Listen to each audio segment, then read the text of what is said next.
The Cellcast is recorded in front of a live streaming audience.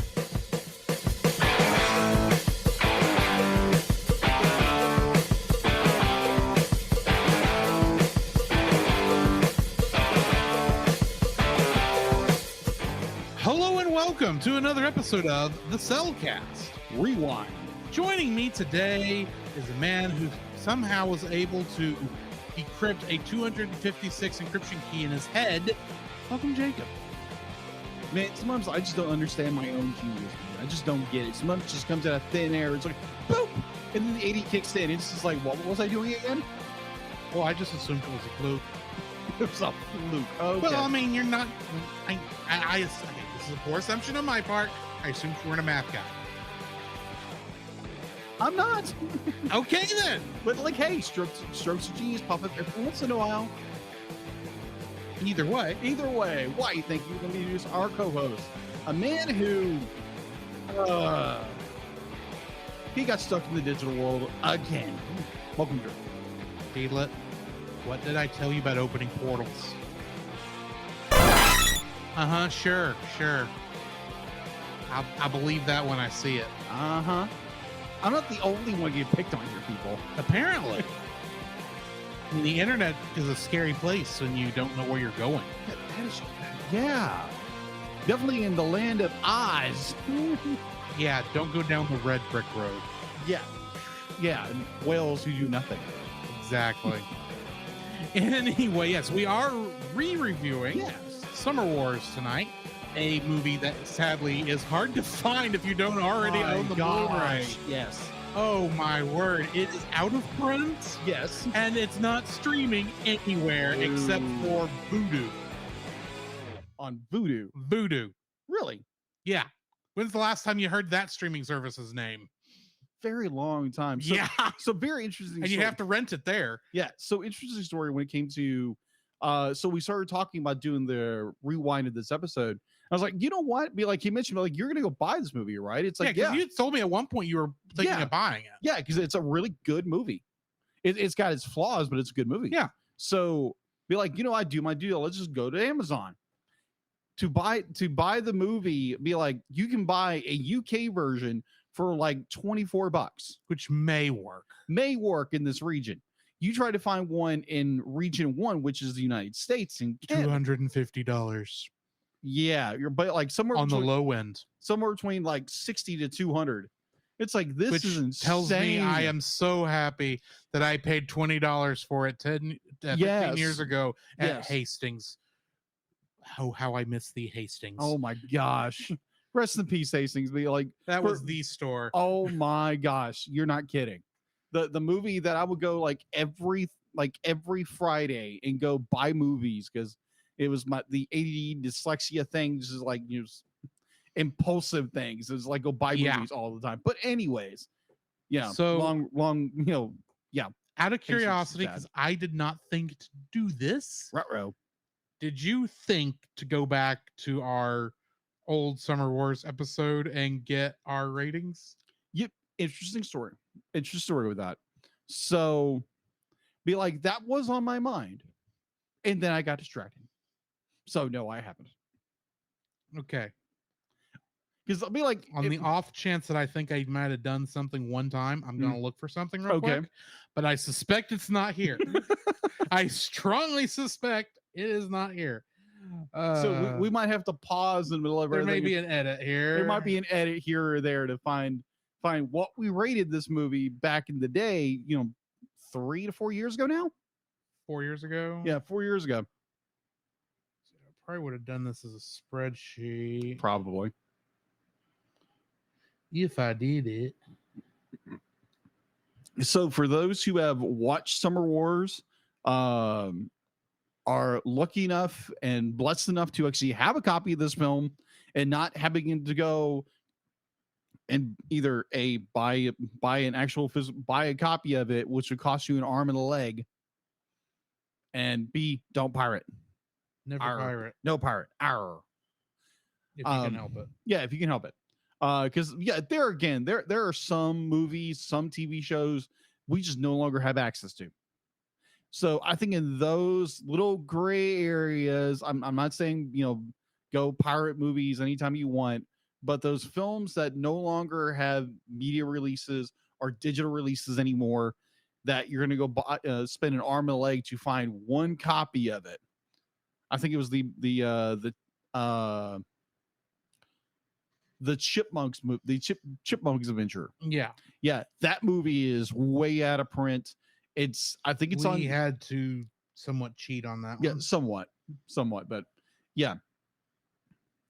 But if you have seen Summer Wars or you own a copy of Summer Wars, please let us know down in the comment sections down below wherever you listen to us, or on our Facebook, Instagram, and Twitter accounts. Please let us know what you thought of Summer Wars if you've watched it. Okay, I do not have this in here like I thought I might have. Darn. I can find the spreadsheet that I started doing it on. Yeah. But for some reason, I only put 7 out of 10 on Frozen. 7 out of 10. Yeah, I don't even know what that's referring to. Wow. So, well, wowzers. I don't know what that was in reference to, because I don't think that was actually either of our reaction rating for that film. But anyway, yeah. Apparently, I thought I had this saved somewhere, but I don't see it. You dropped the ball, dude. It happens. Either way. Jacob and I both rated Summer Wars a 9. So yeah, that's what we rated it. Got it. I totally remember that. Oh yeah, you ready to jump into our spoiler-free thoughts on this? Yeah, let's drop into that little digital nugget. Certified fresh and spoiler-free. I think this is my 4th or 5th viewing. Really? Of this film. I've watched it a couple times. This one always, I forget how good it is. Yeah. There's a reason this one ended up on our list in season 1 to begin with, and that's because you never hear anyone talk about this film. No, you hear everyone talk about Studio Ghibli. The Mamoru Hosoda, you almost never hear anyone talk about.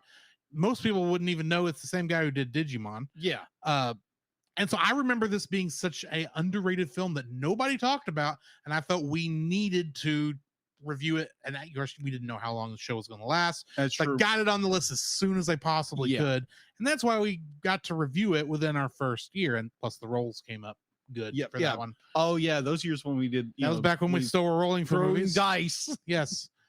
But yeah, this one I can't tell you why I originally bought it. I know I was in Hastings because that's what's on the label. Yeah. The price tag. I think I was following Funimation's blog at the time, and that's how I knew it was coming up. Yeah. And it sounded cool, but I didn't know anything about it. And so I just kind of bought it on a whim. Fair. I got home and was like, this is good. This is so stinking good. And granted, the first time I watched it, I'm not even paying attention to the fact of the family or anything. It's like, this fight scenes and this animation is amazing. Oh, we're back with the family.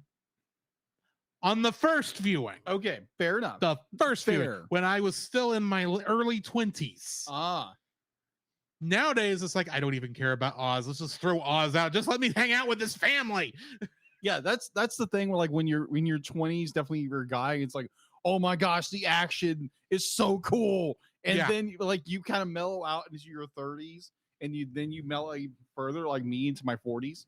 And then it's just like, wow, you start just like appreciating everything. Oh yeah. This whole movie, I strongly suggest this to anybody. Yeah. I don't mean just cartoon lovers or anime lovers or people who are just geeky enough to mind watching an animated movie. I mean, do you like movies? Yeah. This is one you should watch. Agreed. That's what I mean. I'm like, put this back in theaters. I don't think it was ever in theaters over here, but put it in a theater. I will watch it again. That would be amazing. Because this movie is that good. I don't know who we've got to talk to, if it's Crunchyroll now, if it's Sony who owns them, if it's Warner Brothers who apparently farmed this out to Funimation back in the day because they didn't want to adapt it, dub it themselves, Yeah.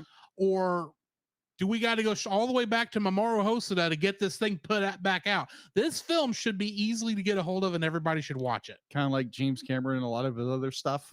True Lies. I doubt this is Mamoru Hosoda's fault. I suspect more it's like it was rented out to Crunchyroll, Funimation. Now they're Crunchyroll. Now they're owned by Sony, and Warner Brothers doesn't want to give Sony any more stuff. All tied up in legal business. That's my assumption. I don't know. Yeah. If you do know, let us know down below. Or just talk to the people who know and get exactly this re-release because it needs to be. Yeah. And plus I want a copy and not pay $300 for it. That's insanity. This movie is so stinking good. Agreed. I can't really talk more about it without spoiling anything. That's what stinks. No spoilers. That is what stinks. So yeah, if you can find this movie and legally, let people who everybody earned their money on this one. Trust me. Go watch it somehow, some way, however you have to. Go watch this film. What are your spoiler-free thoughts? My spoiler-free thoughts, I think I've watched this movie, twice now. It could be 3. Because there again, I had never heard of this film. The only thing remotely I'd heard about this movie was Digimon the movie, and primarily our war game is our war games, that second part of the film.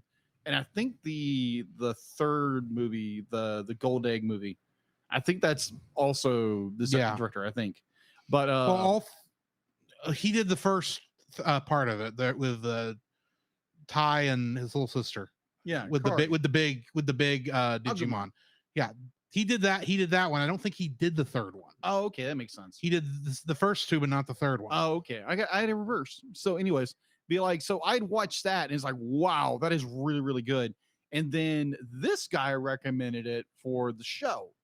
I was like, oh, okay. And so he let me borrow a copy. Of course, borrow his copy. Because after I had watched it, of course, because that's what you do as podcasters. You're going to help each other out in some capacity form. If you don't live, if you can. So I watched it, blown away. It's like, oh, okay, this is the director, this guy. It's like, wow, this is good. And ironically, that was the second Mamoru Hosoda film we had watched in the first year. Yes. And we were not trying to go through all of Mamoru Hosoda's filmography, but I think we about did by now. Mm-hmm. Yeah, so it'd be like he did the Digimon movie, the first 2 parts. He did Summer Wars. And what was the other one? Belle Mirai. Yeah, Belle Mirai. Did he do that girl? The girl who leapt through time. That was one of his. That's right. Yeah. Oh wow, we've done a ton of his stuff. Yeah, that's the thing. We didn't intend to. No, there was no intention. There was no intention in this at all. It's just like, oh, this movie looks good. Let's review it. Yeah. Oh, it's Mamoru Hosoda. Oh, let's look for the cyber dimension thing he's gonna throw in this one. He even threw it in with the stupid family tree in Mirai. Oh gosh. Like, because you get 3/4 of the way through the film. Is he not going to do his trademark digital effect? 3 seconds later, there it is. At this point, it become kind of a cliche in his films, but not a cliche, but kind of like something you expect. Common. Yeah, very common. So going back to my spoiler-free thoughts, I enjoyed the mess out of this film. Watching watching it for the first time, it's like, okay, the family's a little boring. And then you get all the deep dive into Oz and that kind of stuff. I enjoyed that. But I think on the second viewing, I enjoyed the family dynamic and their whole issues of family lineage and this and this and this and this and this. Found it really dynamic, really interesting, and inspiring in some facets. And then you get into Oz itself, and then you get into the issues with Oz, the issues with our main villain, and how does our family help solve this issue. I thoroughly enjoy it. Would highly recommend if you have a copy, keep it, don't sell it. Yeah. have viewing parties with your friends and watch this movie with your friends. And there again, kind of like Drew said, be like, if you have connections bigger than we do, because we don't have any connections. So Connections? What are those? yeah, I don't know. Be like, 'Cause we don't have them. we don't have them yet. But if you have connections, please let those you know that have connections with Crunchyroll or Sony or Whomever. whom what may, let them know, because we really want another release of this film, and I think a ton of people do. This is a film that needs to be shed some light on, give some love, because it is a beautiful and wonderful film about family and family sticking together. So good film, go watch it. All right. Why don't we go ahead and jump into our spoiler-filled thoughts then? Yeah. The following is a spoiler-filled review for the film Summer Wars. Listener discretion is advised. Summer Wars was written and directed by Mamoru Hosoda, who also directed Belle, Mirai, and all those other films we just mentioned. It was also written by Satoko Okudera. The cast, of course, we are doing, since this is an anime film, we are doing the English cast because that's the version of the film we watched. And I'm gonna see if you can figure out what the connection between all of these English voice actors is. They all voiced in all the other directors' films. No. Just say, let me read the thing. At the end, you tell me if you can figure out what all the voice actors are going to have in common. Okay? Okay. All right. Kenji was played by Michael Sinterklaas, and he played Taki Tachibana in Your Name. Okay. Natsuki was played by Brina Palencia, and she played Chaozu in Dragon Ball. Okay. Kazuma was played by Maxie Whitehead, and she played Alphonse Elric in Full Metal Alchemist. Okay. Saki was played by Pam Dougherty, and she played Madame Christmas in Full Metal Alchemist. Wabisuke was played by J. Michael Tatum, and he played Tenya Ida in My Hero Academia. Takashi was played by Todd Habercorn, and he is Natsu Dragneel in Fairy Tale. Yukiko was played by Anastasia Munoz, and she played Gracia Hughes in Full Metal Alchemist. Kazuo was played by Bill Jenkins, and he was Guru in Dragon Ball Z Kai. Mariko was played by Shelley Klein Black, and she played Henrietta in Log Horizon. Ricci was played by Chuck Huber, and he's Android 17 in Dragon Ball Z. Rika was played by Cynthia Kranz, and she played Chi-Chi in Dragon Ball Z. Well, Z, yes, but also Dragon Ball in general. Monsuke was played by John Swayze, and he is Gendo Ikari in the rebuild of Evangelion films. Okay. I thought that one might throw you a little. Tatsuki, little. Tasuke was played by John Bergmeyer, and he's Tien in Dragon Ball. Shota was played by Mike McFarland, and he's Master Roshi in Dragon Ball. Naomi was played by Lydia McKay, and she was Ukraine in Hetalia Axis Powers. Never heard of that one.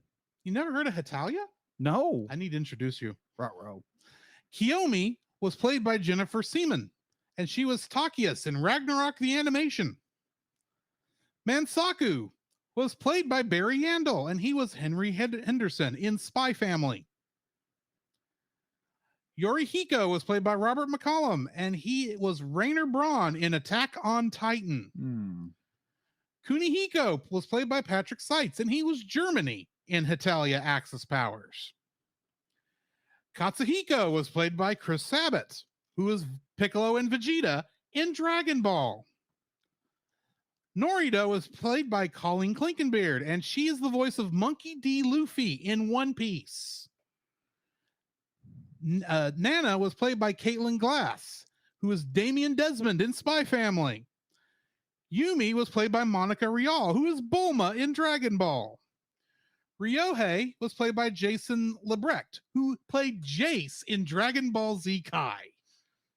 You know, from Space Australia. Gosh. Yuhei was played by Brittany Karbowski, who played Rimuru Tempest in That Time I Got Reincarnated as a Slime. Shingo was played by Allison Victorin, who played Conan Itogawa in Detective Conan. Mao was played by Sharmi Lee, who played Liechtenstein in Hetalia Axis Powers. Last but not least, Kana, played by Tia Ballard, was also voices Happy in Fairy Tale. So I'm gonna Flying cat. Oh, okay. Flying cat. The flying cat. Meow. So what do all these voice actors have in common? I would think Funimation. Yeah, they all worked for Funimation. Okay, that makes sense. And every single one of those things I mentioned was Funimation. Yeah. They had to use the entire stable for this film. All right. So Kingdom Hearts connections. You want to guess how many? Oh my gosh. When was this movie made again? It really doesn't matter because I mean they could have voiced Kingdom Hearts before or after this. That is true. It was released in Japan in 2009. 2009. So,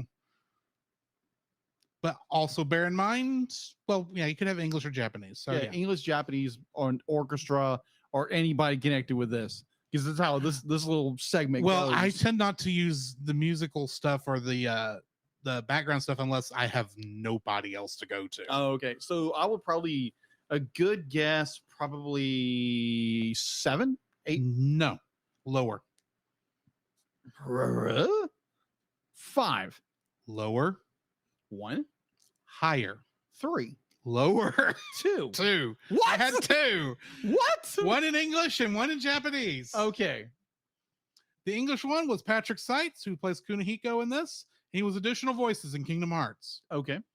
And then in the Japanese version, Sumier Morohoshi, who played Mao in this, is young Kairi in Kingdom Hearts. Oh, really? Which, yeah, that brings me to the end of my cast list. Interesting. What do we got in info and stuff? All right, so info and stuff. IMDb, it has a 7.4 out of 10. Watch, you can't stream it anywhere. Don't go pirate this movie. It's annoying you can't go watch this movie. Yes, easily exactly. So we watched it on Blu-ray. because I have a copy. Yes, thankfully. Production was obviously the amazing powerhouse, Madhouse, who made the amazing animation in this movie. And distribution for the United States was Warner Brothers, which apparently No. Warner Brothers was the Japanese distributor, and that's why their thing gets to show up on there. Oh, Funimation, who at the time that's right, was not owned by Sony, was not their own company. This was still back when they were owned by a software company. Okay. So I'd be like, so they gave me this massive list. Yeah, there's a lot of people in the committee for this one, the production committee for this one, distribution, the whole bit. So Funimation, what are you watching? You should be watching. Yeah, Crunchyroll. You should be watching Crunchyroll. The release date was August 1st, 2009, and I believe that is the. Let me find release date. It feels like we're in season 1 now. Ironically again. Yeah, Summer Wars were released in Japan in August 1st, 2009, and it was premiered in North America on February 26, 2010. So, yeah. So let me get back to my notes. And thankfully, we're 5 years into doing this. We know how to take notes now. When we remember to actually take notes. Yes, exactly. I have no room to talk, so yeah, exactly. We both do it. All right, so box office. This is for the North American release in 2010. The opening was $1.4 million on December 26, 2010. Its U.S. and Canada gross was No, that's wrong. $1,412. Its gross in the United States and Canada was $80,000 and $87,768 dollars. Its world gross was $18.4 million. I don't have the transition into yen, so yeah, let's go with that. So home release, and all I gotta say is Crunchyroll re-release this movie. Yeah. That's all we ask. Re-release the stupid movie. Thank you very much. Please, with sugar on top and a little drizzle of chocolate. All right. Summer Wars released in Japan on DVD and Blu-ray on March 3rd, 2010. The DVD release contained a 16-book pamphlet, on stickers, previews, interviews with the film cast. While its first print limited edition of the Blu-ray also included some features, also added the card game which is played in this movie. Hanafuda. Hanafuda. Okay, Hanafuda. I know how to pronounce it because that's what Nintendo made when the company was founded in the 1800s. Oh, that's right. That's right. Because they're going to be like, I never heard of this. I still don't know how to play the game. Yeah, me either. I'm still confused. Hanafuda. It sounds like koi, hot koi, or it sounds like hot food to me. But there again, I'm just a stupid Westerner or something. So pardon me for not understanding everything. Hanafuda. Where was I? An art book, a film bookmark, and a making of documentary. These releases were undertaken by Vape. That's probably a distribution arm.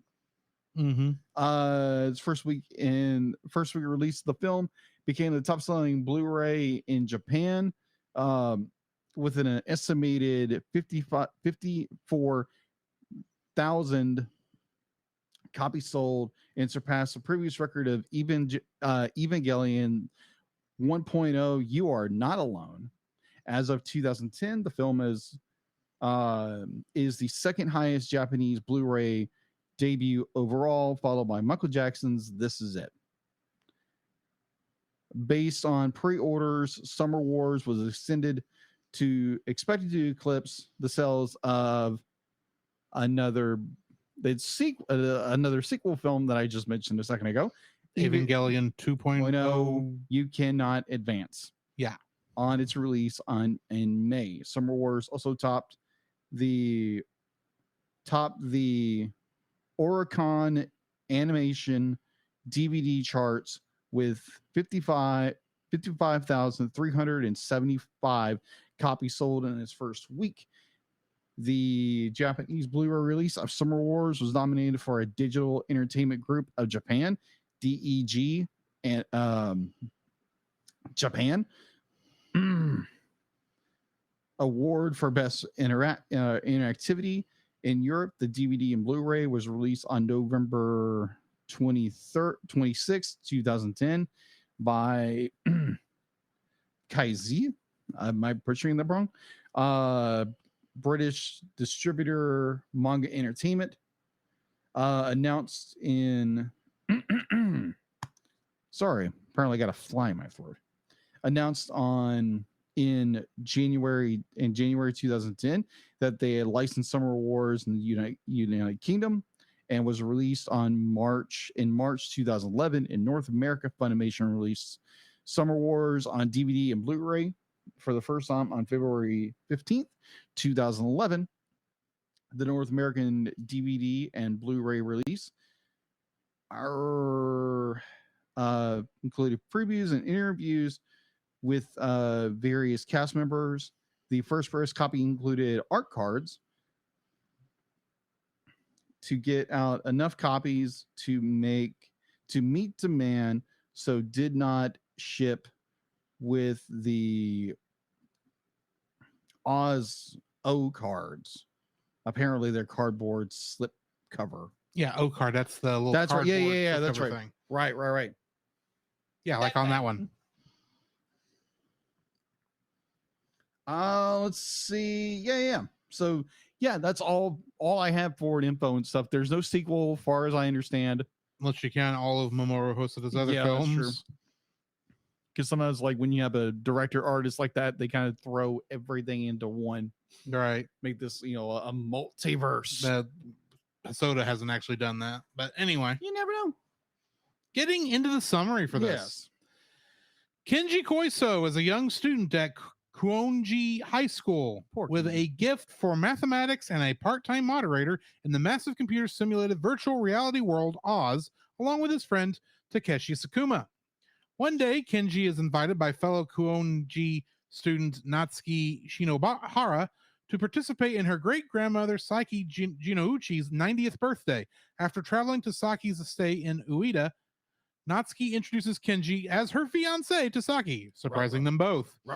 Kenji meets several of Natsuki's relatives and discovers that the Jinouchis are descendants of a samurai, vassal of the Takeda clan, who challenged the Tokugawa clan in 1615.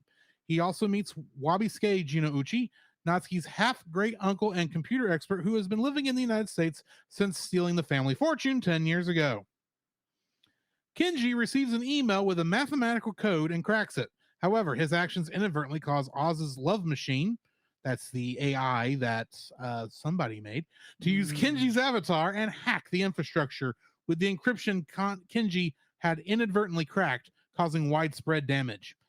Kenji, Sakuma, and Natsuki's cousin Kazuma Ikazawa confront Love Machine. Love Machine defeats Kazuma's avatar, King Kazuma, and continues to absorb accounts in the Oz mainframe, which, due to many accounts... sorry.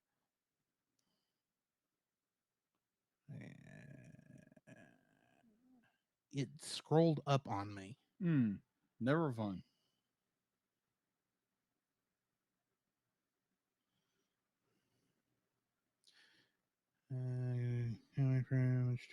Okay. Correct.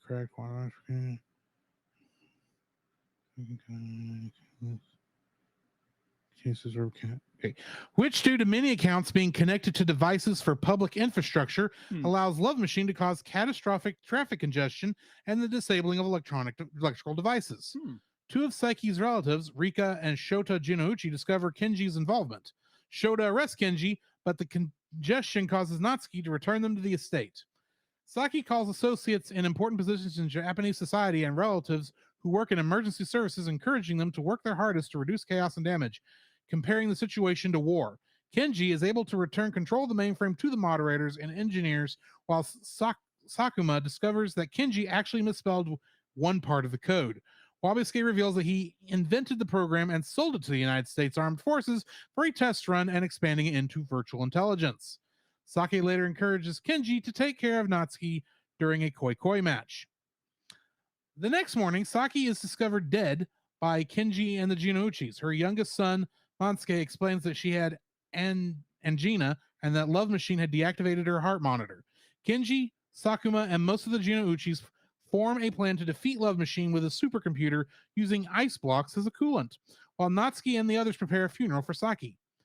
Kenji, along with Sakuma and the others, capture Love Machine, but Shota carries the ice blocks to Saki's body, overheating the supercomputer. Love Machine absorbs King Kazuma and redirects the Arawashi asteroid probe onto a collision course with a nuclear power plant. Meanwhile, Natsuki discovers the will left by Saki and reunites with Kenji and the rest of the group. Natsuki has Wabisuke return home before the family reads Saki's will, asking them to bring Wabisuke back to their lives. Realizing that Love Machine sees everything as a game, Kenji has the Jinouchis confront Love Machine to play Hanafuda Koi in Oz's casino world, wagering their accounts. Natsuki wins several rounds but gets distracted and nearly loses her winnings. However, Oz users worldwide enter their own accounts into the wager on Natsuki's side, prompting the Guardian programs of Oz, the blue and red whales known as John and Yoko, to upgrade Natsuki's account. Natsuki wagers the 150 million avatars given to her in a single hand and critically injures Love Machine, prompting it to redirect the Arawashi toward Saki's estate. Kenji repeatedly tries breaking the probe's GPS while Wabisuke disables Love Machine's defenses. After being revived and assisted by several of the Jinouchi family's avatars, King Kazuma destroys Love Machine. Kenji infiltrates the GPS to redirect the Arawashi away from the estate, destroying the estate's entrance and causing a geyser to erupt. In the aftermath, the Jinouchi family, celebrating their victory as well as Saki's birthday, has Natsuki kiss Kenji after they confess their love to each other. Aww. Getting into the trivia for this one. Mamoru Hosoda completed all 500 pages of storyboards for the film at Denny's, working in hugely long 12 to 16-hour shifts. Warner Brothers originally considered localizing the films themselves before licensing it off to Funimation Entertainment. Fair. The Guardians of Oz are named after John Lennon and Yoko Ono. That kind of went without saying, probably. Yeah.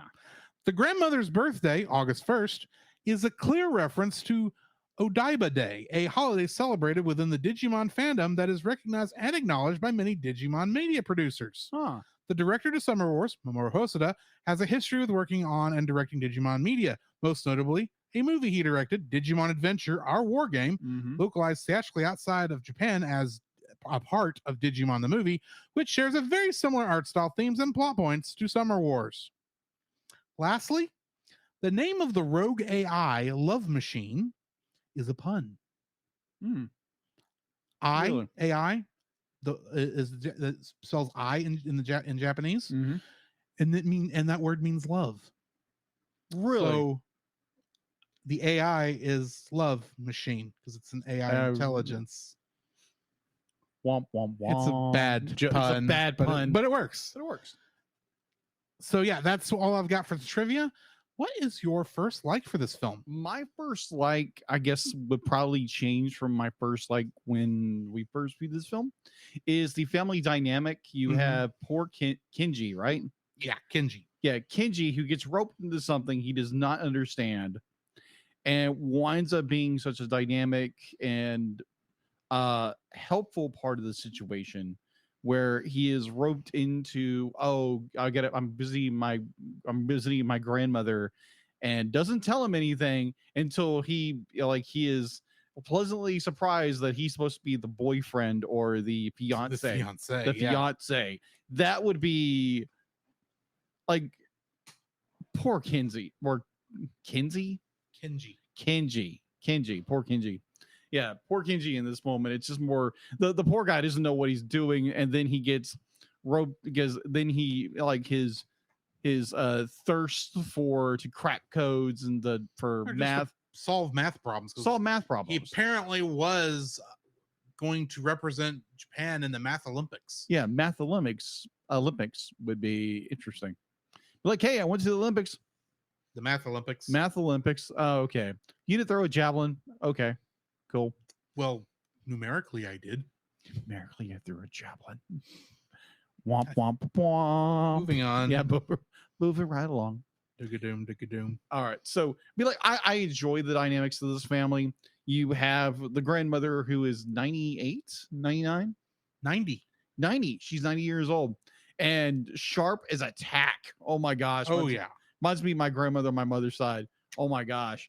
And you have this enormous family with a enormous history and lineage, and the story that is told, and you finally get to the point where it's, oh, they actually didn't win this battle, but they secured a victory in some fashion or form, and the spirit of the family, the camaraderie, the infighting, the in-house drama.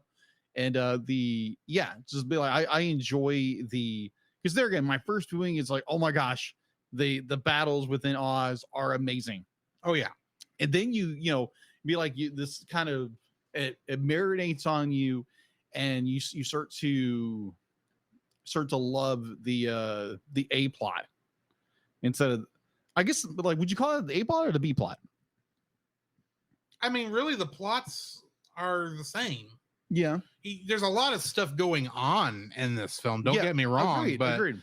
Okay, well, I would say there are basically three plots, maybe. Yeah, there's trying to take back Oz from Love Machine. There's trying to get set up for first the birthday, then the funeral, and then there's the whole thing where trying to keep Kenji's who Kenji is actually a secret because and that's the thing. So I guess that's kind of three plots that just keep butting into each other because you got like a cast of 50 people. It's all intersected. Yeah, it's all intersected, story beats. But be like the family dynamic is so much fun to watch. And yes, poor, Kenji is like thrust into this. He's very hesitant, be like, I can't do this. He's introverted. He's very shy kind of guy. And he grows to rise above his problem where he's put in a situation where he's accused of hacking the mainframe and all this good stuff, but also this family dynamic where I keep going to, and let's just get down to it. Be like the family dynamic in this family is amazing. The links this family goes to in order to get revenge for their grandmother, whatever. But I find that very the matriarch. Thank you very much.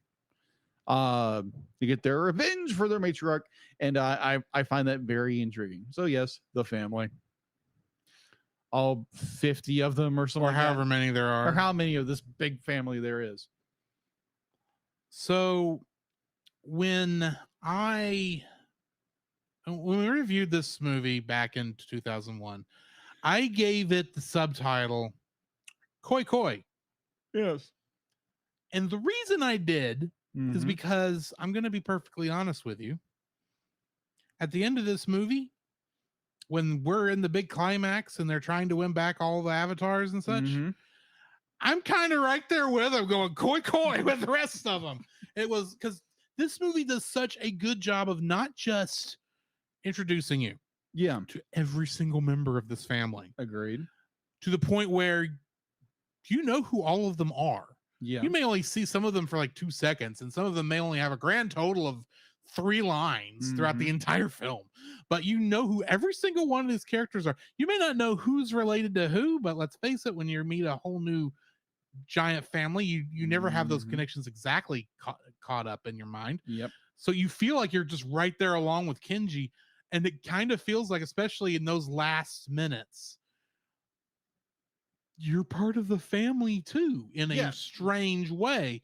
You're right there with them saying, yeah, koi koi, let's kick this guy's butt. And you feel devastated when you see her lose nearly every account that they have. And then I know this was in our war game. Yeah. But when the rest of the world starts coming behind them, and I'm like, oh, that's amazing. It's like is this kind of, you get this weird rush. This is one of the few movies where I feel like I am feeling all the tension and the joy that, and all the other emotions that the people in the movie are feeling. I'm not saying I don't get worked up sometimes, but a lot of times I'm still watching it as a third party. Basically, I'm watching and observing, but I know I'm not part of it. Yeah. And I get empathetic, and that's why and sometimes I do cry when I see some movies nowadays, or I get excited, or I'm like, here comes the good stuff, that sort of thing. Yeah. But this is more like, yeah, let's do this thing. Let's kick this thing's butt right up and down the pavement. And I almost feel like I'm in danger with the rest of it. I actually feel like I'm a part of the movie. Yeah, you get invested in it. Strangely, I never feel that way with a movie, at least as far as I know. Yeah. But this one, it's like, oh yeah, I'm right along there with them because let's kick this thing's butt. You understand every single person's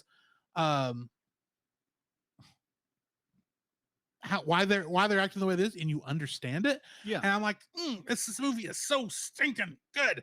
I really wish this movie didn't end and this was easier for people to watch. Because this movie is it has a ability to suck me in and make me feel like I'm part of this 30-40 member Japanese family, despite the fact I have nothing a part of. I am in no way connected to it. Yeah. Other than I'm just watching it on television. Yeah. But it just makes you feel like you're right there. And I'm like, oh, this is so good. So yeah, I guess that's really what it comes down to. Is like this movie just makes me feel like I'm there. Yeah. So yeah, what's your second like? My second like would be I guess it would be more like the structure of Oz itself, because if we look at it now in the 2023s, or Bear in mind this predates Ready Player One. yeah, as a movie. As a book. Oh, as a book. Yeah. Really? This predates that. I thought I'd have to double check. I have to double check Ready Player One, but I believe this predates that. Really? Okay. So interesting. So yeah, the land of Oz, not, Dorothy's, tornado, the whole bit, land of Oz, but this AI Facebook on crack cocaine virtual world. Okay, this was around the same time. Sorry, because the book came out in 2011. Oh, okay. So 2 years later. Yeah. So yeah, still technically predates. Anyway, still continue. predates it. But yeah, this vast digital world. Sadly, it has no Digimon in it. What do you call the avatars? Avatars? They're basically Digimon without in all but name. Okay, fair enough. Heck, a bunch of them look like we even see a Digivolution. We do. Yeah, we do. That's right. And that is exactly what it is. Kind of given, but okay. But I'll get there when I get there. In my dislikes. I'm sorry. The ending of this, how our main heroine gets her power boost, is like, really? We'll get there when we get there. That. Okay, but the world is great, because there can be like, when you're watching it for a second time, you're viewing more of the human side of the film, and I think that's more. It's more it pulls you in more, is the family dynamic, but the digital world of Oz is very interesting. It's not the main thrust of the film. It is just more I have no words. I'm stumbling over trying to say something clever, and I'm falling over just trying to catch my tongue without falling out. So yeah, the land of Oz. Be like, yeah, there's no Dorothy, but this is a very, everything's kind of, it's all realized, and everything be like, it makes it feel like it's actually real, because they're gonna be like, we look in, from our perspective now in 2023, it's like, wow, that would be like, we like do that with social media now a little bit, but it's not be like immersive. Well, it isn't even immersive, really. It's more be like you build an avatar, you just do everything. Well, I mean, this is somewhat based off of the quote unquote social MMOs that were really popular in like the early 2000s, like what was they called? I know there was a Sims on it, basically virtual chat rooms, but this has a lot more functionality in it, since apparently you can do your entire job through this stuff. But which, let's face it, that's not the smartest thing they could have done. No, it's not. But anyways, so yeah, the world of Oz, I find it very intriguing, and it'll probably become our own world at some point. I hope not. Scary. I hope we have better than 256 key encryption by that point, but then an AI probably could break through that too. Yeah, that's okay. Let me get. I have an issue when it comes to that, but I'm going to talk about Love Machine for a short minute here, because he is actually my second like. Really? Yes, because when we first watched this years ago, I just kind of looked at him as a virus. I'm thinking, okay, yeah, this is not how viruses work.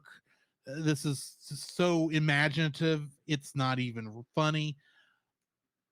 I'm watching it now in this age of AI art and AI and the AI writing and stuff that we're starting to see coming into houses, and knowing that by all technical accounts, that's not true AI. The same way Love Machine is not true AI. Yes. It's all machine learning algorithms, and it's scary how much they got it right. Yeah, because that is how that would work if you, as long as you got curious enough to just keep trying and poking at other things, instead of just and just set it up with where it liked to play games. And granted, there's still a little bit of futuristic like tomfoolery going on. Yeah. With how it works, but honestly, it's believable. Yep. And I could see like you get as as the AI technology gets better and better, it's like, wow, if it can do that, we have no chance. Especially when it gets vindictive. Yeah. Very vindictive. And the thing is, what's great about even though this thing seems to have a personality, it's still acting very logically.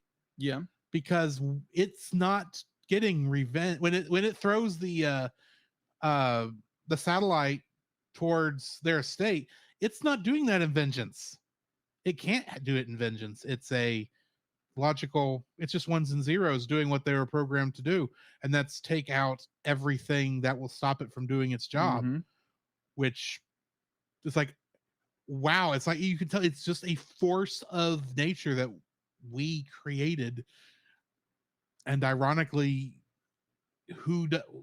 when you create something thinking it's going to be the ultimate thing, it always hurts the ones you love most, which is what it nearly did to Wabi-Skay. Yeah. Wabi-Skay's family, including Wabi-Skay himself at that point. Yeah. So I'm like, oh man. I thought they handled the character of Love, the Love Machine character so good in this. Yeah. So yeah. What's your third like? You pricked it with a pin on that one. Wabi-Skay. I enjoy when you get the black sheep of the family shows up, and everyone's like, revolta is, oh my gosh, why are you here? And then you have what's the how do you pronounce the girl's name? Natsuki. When not be like Natsuki, oh my gosh, be like, my favorite uncle's here. And you get his backstory and like how he's a not like, it's a family friendly show. We're not gonna say what you would call people like that, because that's just terrible. Why would you call someone like that? But be like, he's the illegitimate son of the grandfather. But I love the story where he comes back and he's this, he comes across this very antagonistic kind of character, that he doesn't like the grandmother, and then it kind of slowly reveals that he's done everything to bring honor back to his family by getting the family fortune back. And that Wabi-Skay is he's trying to do the right thing. Even though the grandmother gave him money, he's trying to make his family proud in what he did with Love Machine. And obviously the dynamic of him be like this wasn't his fault. He created it, but he didn't release it onto Oz, with the American military doing that, which is, that's scary. To create something that you're created in order to advance AI and trying to bring honor to your family, and then the organization or government or military who buys it test runs it on your big social media interactive platform. And it's just like, and he's totally be like, hey, this is not my fault, you can't blame me for this. And of course people want to find scapegoats and be like, first it was Kaji, right? Kenji. Yeah, it was first Kenji, and then it was Wasuke, because they're always trying to find a scapegoat with everybody. But everybody who is in this very large realm of a family are actually innocent. They'll be like, you have, our first guy be like, he was the fall guy, and then you have Wasuke, Watsky? Wabi-Skay. Wabi-Skay. Good. I'm terrible with names tonight. Well, these are Wabi-Skay. hard names. So Yeah, Wabi-Skay. they're not names that we as Americans normally say. And there again, I'm trying not to look at my notes every time I say something, so it makes it a little more difficult. But I love Wabi-Skay's story. Be like, he's probably the most fleshed out character there is in this entire movie. And I love that he is begrudgingly allowed back in order to help. But like obviously on the death of the grandmother, he comes back, and he's trying to do the right thing, but also he's trying to take revenge for his grandmother's mother. Him, it would be mother. His mother's or his adopted mother's death due to an AI. Yeah. There's only 3 generations. Yeah, really. yeah. Well, 4 if you count the kids. Yeah. And we don't really know the kids.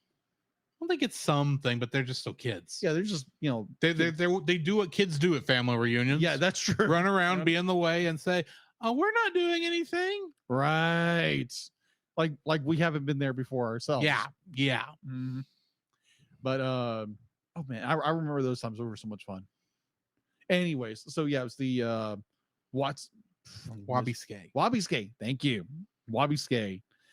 His story. I enjoy that tremendously. So yeah, that's my third like. My third like for this is also in a way Wabi-Skay, but it's the relationship between him and Granny. Mm-hmm. Because here's the thing, she had no reason to when they're going through his backstory. Yeah, we actually see it from her point of view in the note where she's talking about how the first time she saw Wabi-Skay, she decided to raise him like her own. Yeah, she has no reason to do that. Very true. Granted, we have no idea how she actually reacted to his father. Mm-hmm. But True. She knew that wasn't this kid's fault. Mm-hmm. And then, of course, he kind of backstabs her over the time and all this other stuff, and has been gone for years. And when he gets back, we find out he's the one who wrote the code for Love Machine. Yeah. And he's trying to pass off like, no, this is a good thing because we're going to get all our money back. And she nearly stabs him with this ancient pole arm. Yeah. I'm like, and she says, get up and fight like a man. That was good. No, it wasn't fight like a man. Get up and die like a man. Yeah, like, that's it. And yeah, it's still, and granted, we don't really know how she felt about Wabi-Skay in the end because that who knows how long it's been in that book. Yeah. But that still was her last wishes. Is like, he's just a boy. Yeah. He doesn't. And the entire time I'm watching that, the thought that came to my mind was, as Christians, that's us. Yeah. Agreed. We had no reason for God to accept us when he decided to adopt us into his family. That's true. And no matter how bad we screw it up, we're still going to be in the family when everything's said and done with, just like Wabi-Skay was. Yeah. And I thought that was kind of a beautiful image of that. Agreed. And it was nice to get that reminder that is how things are. Yeah. Agreed. So yeah, but that relationship that we see between Wabi-Skay and Granny is just it's in a strange way the most heart-wrenching thing in this film, and also the prettiest, most beautiful. Yeah, it's I don't want to say it's ironic, but when Granny passes away after that duel to the death with Wabi-Skay. It's something like it's like, if I had an easier name for him, I'd give it to no. You're good. You're good. Because they're gonna be like, I'm trying to focus on the camera and not look at my notes every 2 seconds to find the name. But Wabi-Skay be like that last encounter, be like, I guarantee that tore him apart. Yeah. Because it tore her apart. It tore her apart. I mean, it's not 12 hours after this, she's dead. Yeah. Yeah. So it's this, it's again, it's very, very touching. Wabisuke is like, he's trying to do the right thing and trying to be like, I'm trying to, I did everything for you. I did everything for this family. And yeah, it's so touching. So touching. And it's like, yeah, we are sheep that are lost that, need Jesus, and be like, we are embraced once we accept him as Lord and Savior. And when we do mess up, we ask for forgiveness. And we're still, because even though we, I think it's an illustration in the Gospels where Jesus gives the illustration of the one lost sheep, where he goes out of his way to go find that one lost sheep, and he brings it back to the fold, which that is a beautiful illustration for that. So yeah, completely agree. So what's your first dislike for this film? Okay, so we recently did an episode with Retro Rewind podcast. Yes. With our favorite Captain Roy. Hi, Roy. And PaulJPowers.com, where we reviewed Star Trek IV: The Voyage Home with whales in it. The one with the whales. And my first dislike is stupid whales in this stupid movie. I'm not saying the movie's stupid, but the whales are the most useless. I mean, like, they're the Guardians of Oz. And they do absolutely nothing. Okay. Nothing. May I defend? Maybe. They were not actually programmed to do anything. But they are Guardians. They are mascots for whatever stupid flavor text this Oz world has. That's all they are. The only thing which makes no sense to me is the whales did not even give her the really non-existent power upgrade. Yeah, the computer did it and played an animation of it coming from the stupid whales. Yeah, agreed. But they're gonna be like, we see the whales in the beginning of the film, and they float by and they're credited with giving her this power boost. They're supposed to be the Guardians. Like, I understand there's no abilities. They no ability whatsoever. So why do you call them Guardians? Be like, lore, flavor text in a video game. You want to know something? They're NPCs. Do you know what NPCs do in a video game? Nothing. They give you quests and then stand around waiting for you to bring them back. Yeah, that's all they do. They are NPCs. They're the biggest NPCs I've ever seen. Yeah, they do nothing because they're NPCs. NPCs do something. No, they don't. They give you information. They're like, hey, here's this thing. Go find it. These are like, nope, we don't do jack crap. She did, in some strange esoteric way, complete a quest and got loot. Oh, jeez. I did say it was strange and esoteric. Yes, agreed. The stupid whales, they do nothing in this film. They're described as the Guardians of Oz. Do something. Be like, you have this big virus. Be like, you think Guardians, we can protect Oz. No. You are mad because the flavor text given to us at the beginning that was just setting up the world of this weird internet browser client mentioned that these were they say Guardians. Let's be honest, what the Japanese word for that would have been gods of this world, and they do nothing. Yeah. Much like most of the Japanese gods, from what I understand. But that could be wrong there. Don't quote me. All I'm saying is those two NPC whales, as stupid as they are, agreed, are nothing more than animation and models that do nothing. I agree. They were never intended to actually fight back against hacking. They are not part of the antivirus program of this thing. You know who was? They don't call them Guardians. You cannot separate computer from lore, can you? I'm joking half of this. Come on. But be like, when you set up a character, it's like, these Guardians are the gods of this universe. It's a sales pitch. I don't care. Do something with them. They could have left them out and I would have been happy. But that is true because they do nothing in the film. there again, I am being very, I'd be like, I'm pushing this whole I'm mad at the whales thing because we did the thing on retro, but this is more, it's like, wow, they give, our lead female protagonist her power up, and they don't do anything in the film. I understand where you're coming from. I do. Let me give my first dislike, and you will understand. Okay. A little more. Okay. There again, I'm her joking. "Quote unquote" power up was not a power up. No, it did not give her any extra luck playing Hanafuda. It did nothing but give her a new skin. Yeah.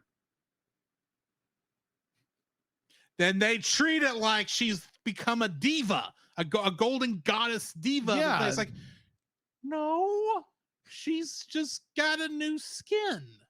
She has a different. They could have made her look like Harley Quinn, for crying out loud, for the amount as much difference as it made. But yeah. Don't quit treating stupid stuff as if it did something, because all it did was change her character model. It gave her no additional abilities. True. She could still get her butt kicked by King Cosma. Yeah, that's true. It did nothing. Yeah. Besides, she'll never use that skin anymore because she doesn't actually play the games. No. She just uses it as her texting client. Yeah. So, anywho. Yeah. What's your second dislike? My second dislike is, like, again, at the end of this film. So we have this game, what I'm going to call Koi Koi, because I can't remember the name of the game. Hanafuda. So we have this game of Hanafuda, who's mentioned throughout the beginning. I said it wrong, didn't I? You said Hanafudu. Hanafudu. Hana. Say it with me. Hana. Ha. Ha. Na. Fu. Fu. Foo Fighters. Say what you will. I have never had to fight any Fu. They've kept us in good shape. They're obviously doing their job. Oh my gosh. No, it's Hanafuda. Hanafuda. It rhymes. Hanafuda. Am I saying that right? Hanafuda. Yes. Hanafuda. I swear, if you say Hanufudu here in a minute, you're gonna make me say it by accident. Let's take it from the top.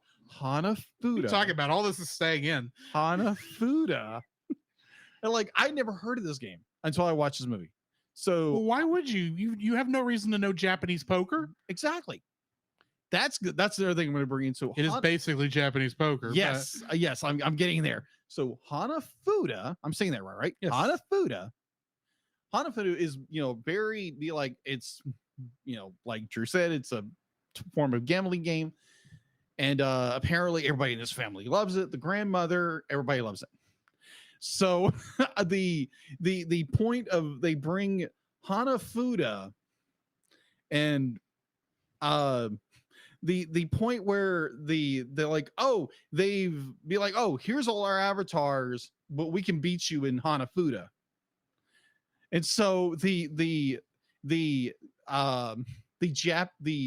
director's love of reusing different elements in, like, what he did in War Games and, whatever, has that very similar vibe. But in this way, unlike in Digimon, where it's more like, oh, we're just going to give our energy. We're going to give, likes or emails or whatever it is. I know I use likes, wrong word. No, actually, you said give him our energy. I'm thinking, are we in Dragon Ball? Yeah. Is she conjuring the spirit bomb? Well, it is Funimation. But it's not Toei. I know. Or Akira Toriyama. Yes. But in my mind, I'm thinking, like, wait a minute. All these people who still have their avatars know how to play Hanafuda. No. And all over the world. That's not how that. So they're giving their avatars to. Just help me understand this, because just to me it's like we're using that same theme. But just for some reason, it didn't make sense to me. Here's the thing: what they are betting Yeah. in this They're betting is their avatars. Okay, that's what I thought. Now, we say avatars here, we are really need to be saying accounts. Yeah. And makes remember sense. how powerful a Oz account is in this world. Yes. If whatever you have authorization to, Mm-hmm. your account has authorization to, and Yes. if your account gets stolen, then whoever steals your account has the authorizations to do whatever. Mm-hmm. Yeah. So that makes sense. When she at the very end bets all her family's accounts for that's what she's winning back. She's winning back the accounts, much like you might win back money or stuff. Yeah, agreed. What it comes down to is that very last one, everyone is, and do not ask me how this works in game because I don't think it should. Yeah. But they are giving her their accounts to use to bet against it, because if she wins, as we see, it's going to make it to where he can't ante up and pay into it, and he would automatically lose. Okay, that's what I thought. That's what I thought. Actually, he actually ends up keeping he only ends up keeping one particular account, which of course was Kenji's. Yeah. So with all of that said, with a little more explanation, thank you, Drew, for that. My second dislike would be, okay, so you're betting the fate of all of Oz, all these people, accounts, everything of the world on a gambling game, and you don't know if you're actually going to win or not. I would like to point out that Wabi-Skate agrees with you on the stupidity of this. Oh, I agree. Now, but here's how I will defend. Okay. They could not. They had already tried to defeat him with combat. Yeah, with King Cosma. And that didn't work. Yeah, he got numbed. So they had to approach the problem from a different perspective. Yeah. They know from Wabi-Skate that the AI likes games. Yes. So it wants to play games. True. So they had to give him a tempting game to play. I agree. That would then, if he were to win, give him more of what he wanted. And what did he want more than anything else? Accounts. That's what he was programmed to get. So he that's why they used the Hanafuda thing. It was really their last thing in order to get enough accounts off of him. Yeah, I agree. Because they didn't need all the accounts. Yeah. They needed one account, whichever one was in charge of that stupid satellite. Yeah. Because if they could get that one back, they could stop the satellite from falling or have it go off somewhere else. And somehow he was able to mess with the satellite before he gave that account back. I don't understand this, by the way. Yeah. Because then they should, well, by that point, it would have, the satellite would not have been able to actually be probably not kept from falling. Right. So it was at that point just trying to get it off to somebody's thing. And that's why he was trying to, keep the encryption going. Which is why he still kept Kenji's account, because it had access to the encryption keys. True. But anyway, yes, that's why they used the betting, the gambling on there. And plus, the family was good at playing Hanafuda. I agree. But just my main problem is like you are betting everything on a card game which you don't know the outcome of. Then let me ask you this: what would you have had them do? I have no idea. It's a great it's a great idea, but just for me, for someone who is be like, it's like that is a real huge risk. So to play a card game with. So here's the thing. Okay, it was a gamble either way. They had no idea if they were fairly certain Love Machine would do it, but Love Machine had gotten smarter than its original programming. Maybe it found a way to reprogram itself. True. There's nothing saying that Love Machine couldn't have they just ignored them. That it was true. Anything they do to try and defeat it. Yeah, was a gamble. Yeah. So why not? If it's all a gamble anyway, what's one more gamble if you think you might have an advantage?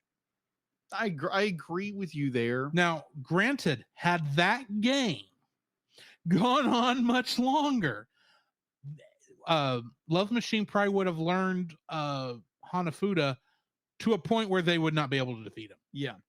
It was not necessarily trying to beat Love Machine at Hanafuda. It was winning back enough accounts before it learned how to beat them. Yeah. That's Fair. what it was. Fair. So anyway, sorry. Yeah. It was a gamble either way, is all I'm saying. I agree. I just looked at it and was like, okay, there again, this is a dislike. This is not a I'm going to hammer so hard that they gambled everything on a card game. But I just like you could say the same thing about so many movies that we both enjoy. Agreed. I mean, think back to, ironically, War Games. Not our War Game, War Games. Yeah.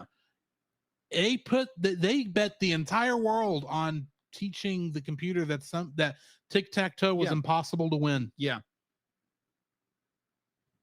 In 1980s. And that made it reevaluate how it looked at the game, what it thought of the game as global thermonuclear war. Yeah.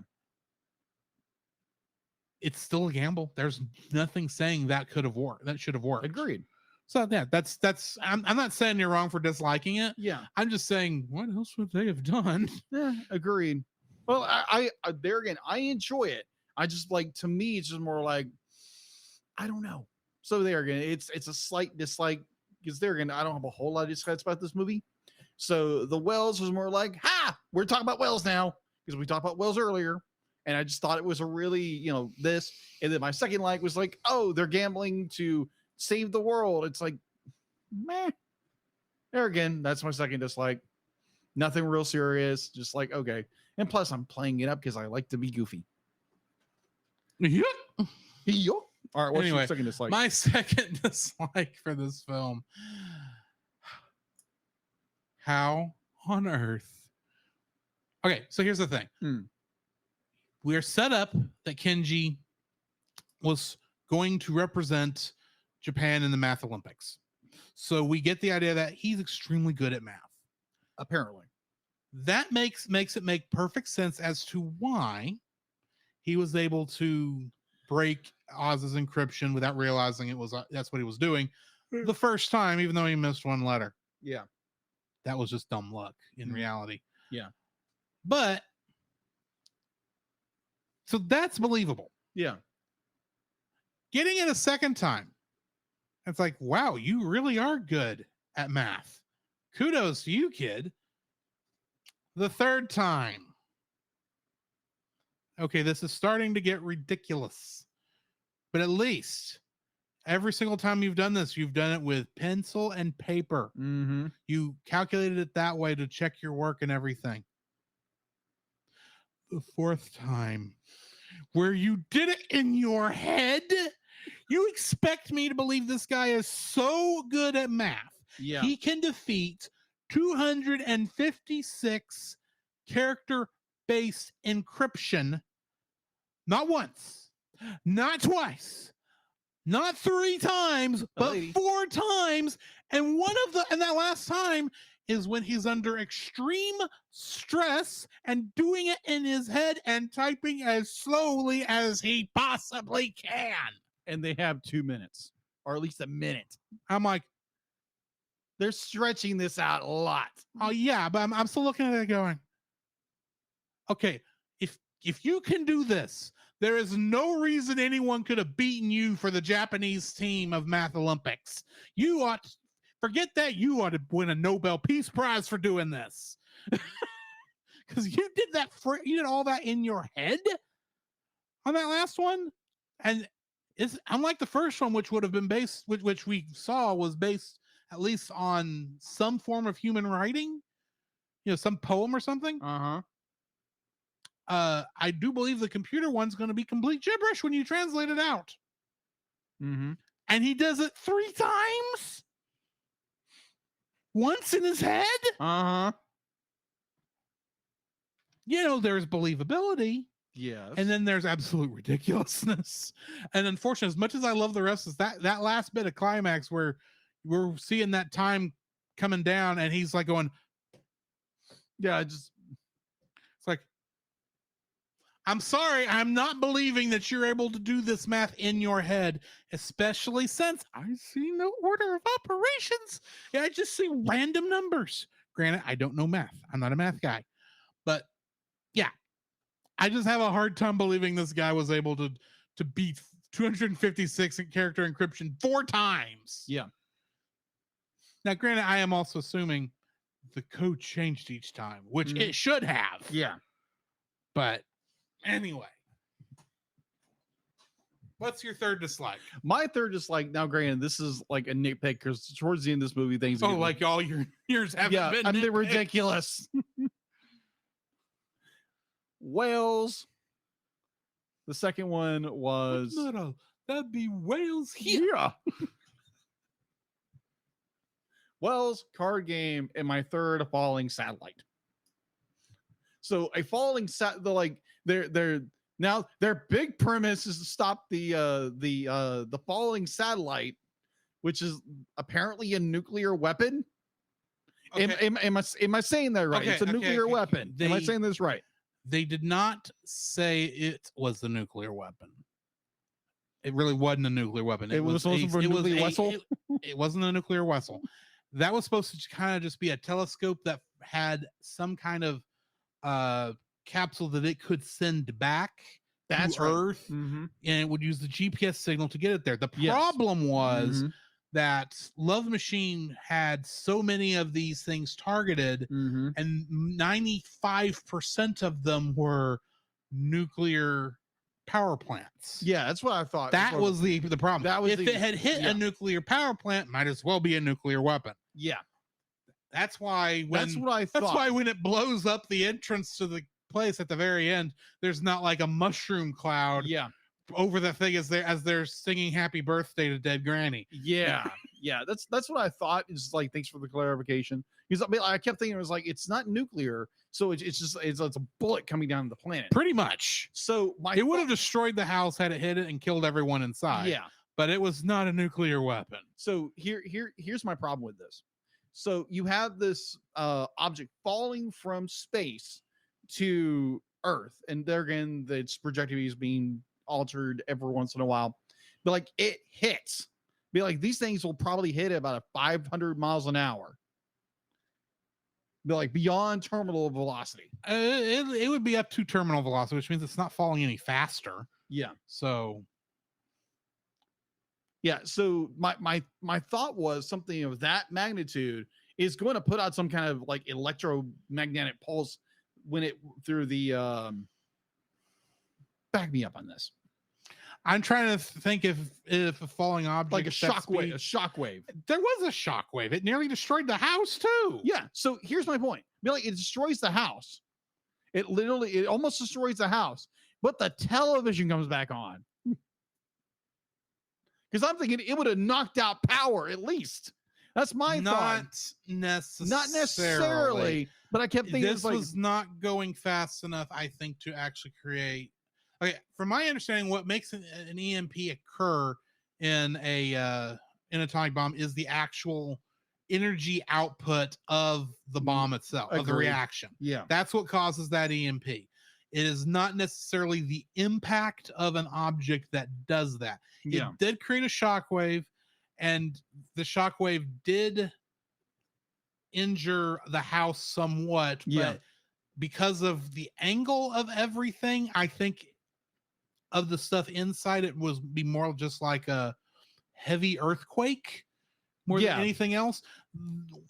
The luck is the fact that the TV didn't fall over. That is true. Because it was a flat screen television and just sitting on a table.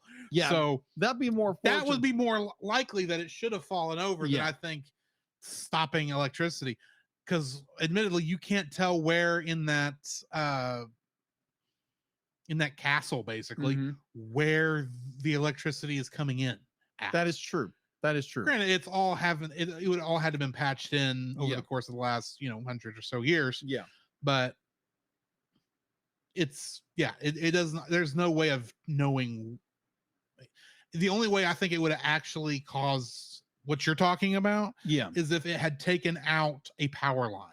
Yeah. And that technically could have happened with the shockwave, but Yeah, that's what I'm thinking. if the electricity lines were on the other side of the castle from where it hit the hill, because it was on top of a hill. Yeah. The hill could have blocked some of that shockwave and had dissipated enough that it didn't actually take out any of that. And plus, the entire castle is far enough above the town that the shockwave probably rattled a few windows and maybe have to, so the people closer may have to replace their roofs. Yeah. But for the most part, it could have been worse. Yeah, it could have been a lot. It could have been a lot worse, but yeah, it was going to be a targeted attack at that point when when he decided not to hit the nuclear reactors. Yeah, I found it just be like it's funny at the same time ridiculous that be like Love Machine went from be like, oh, I'm going to target nuclear facilities and all this great stuff, but no, I'm just going to target these family that's really hacking me off because it's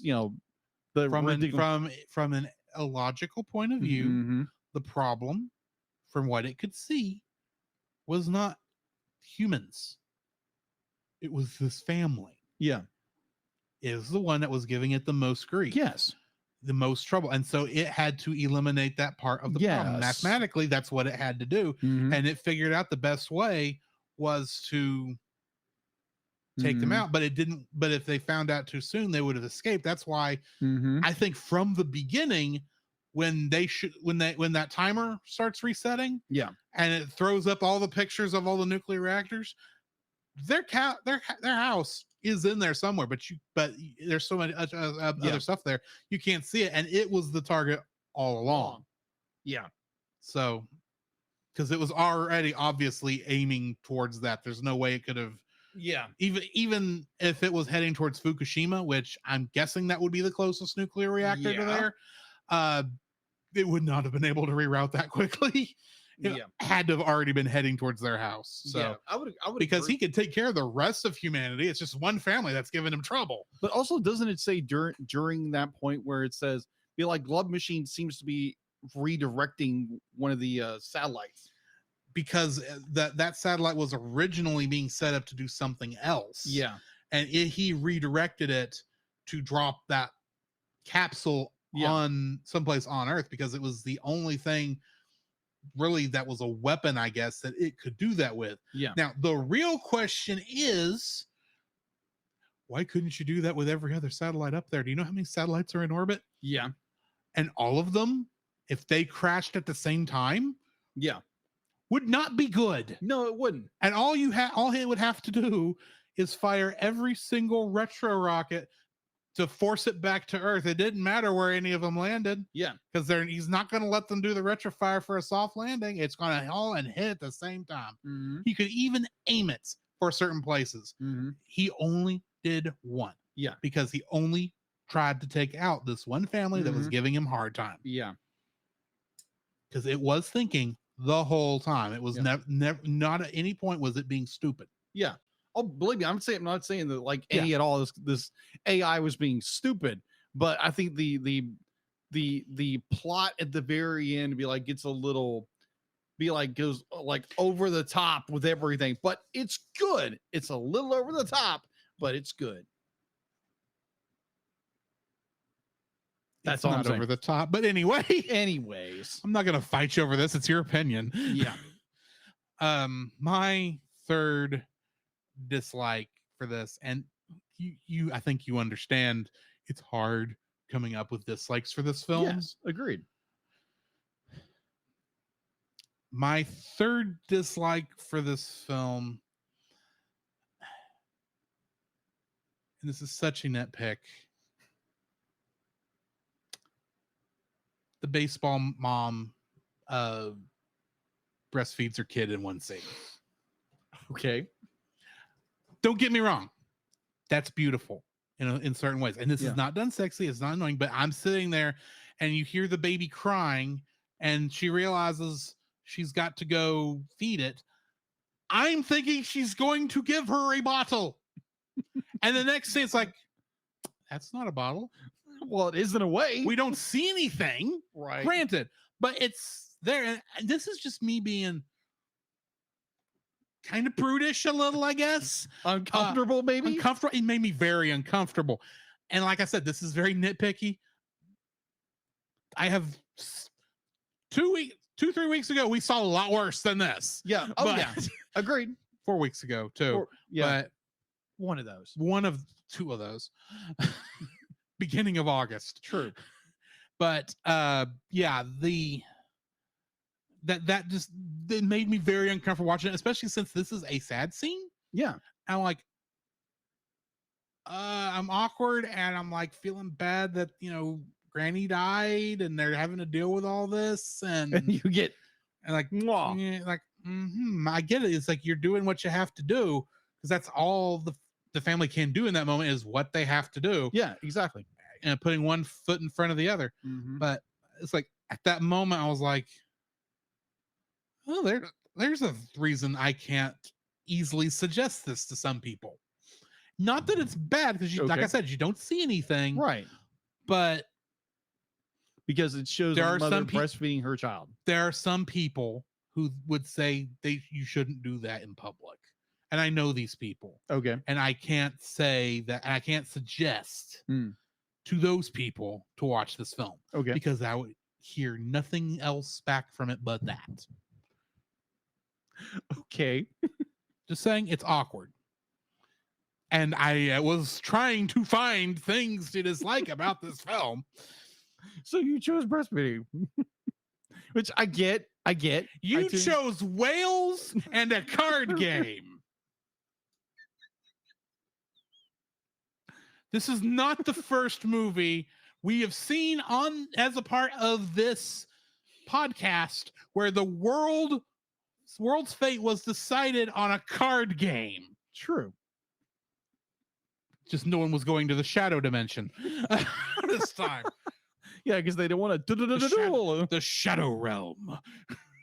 It's not where the shadow knows. And he knows what evil lurks in the hearts of men.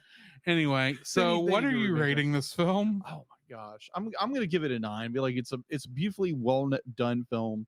The grant it's got be like my little hiccups were apparently just silly beyond belief. They are. Yeah. They're yours. He admits it. They're silly. They're all three of ours are silly. Okay. This like all six? Yes. Six? All because that's the problem. You agree with me. This is a hard movie to come up with stuff. Agreed. And it's not like we can say like it's My Neighbor Totoro, which was a perfect film. Yeah. Virtually. Because I'm looking at this going, well, it's not 100% perfect. I just have a hard time coming up with a problem. Yeah, so it's a solid 90 for me. Yeah, it's a swallow of water. So yeah, be like it's a great film, wonderful film. Families go watch it.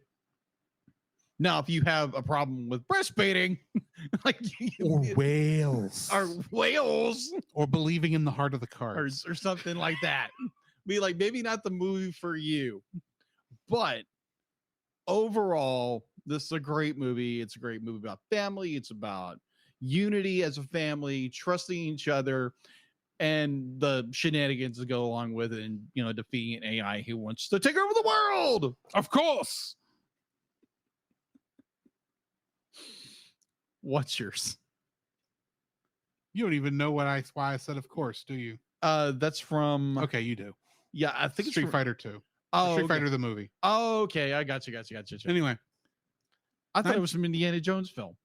No. Okay. 9.5. Really? I'm giving it a 9.5. I can't give it a 10 because it's not a perfect film. Agreed. It's as close as you can get without being perfect, I think. Very true. So because I do have such a hard time finding dislikes for this film. Yeah. I'm sure other people will watch it and find stuff worse than I did, but good night. This is just a fun film that I already want to watch it again. So yeah, I'm giving it a 9.5. All right. Next week, what are we? For those of you who are watching live, we will not actually be having an episode. Sad. But we do plan on releasing something Labor Day weekend.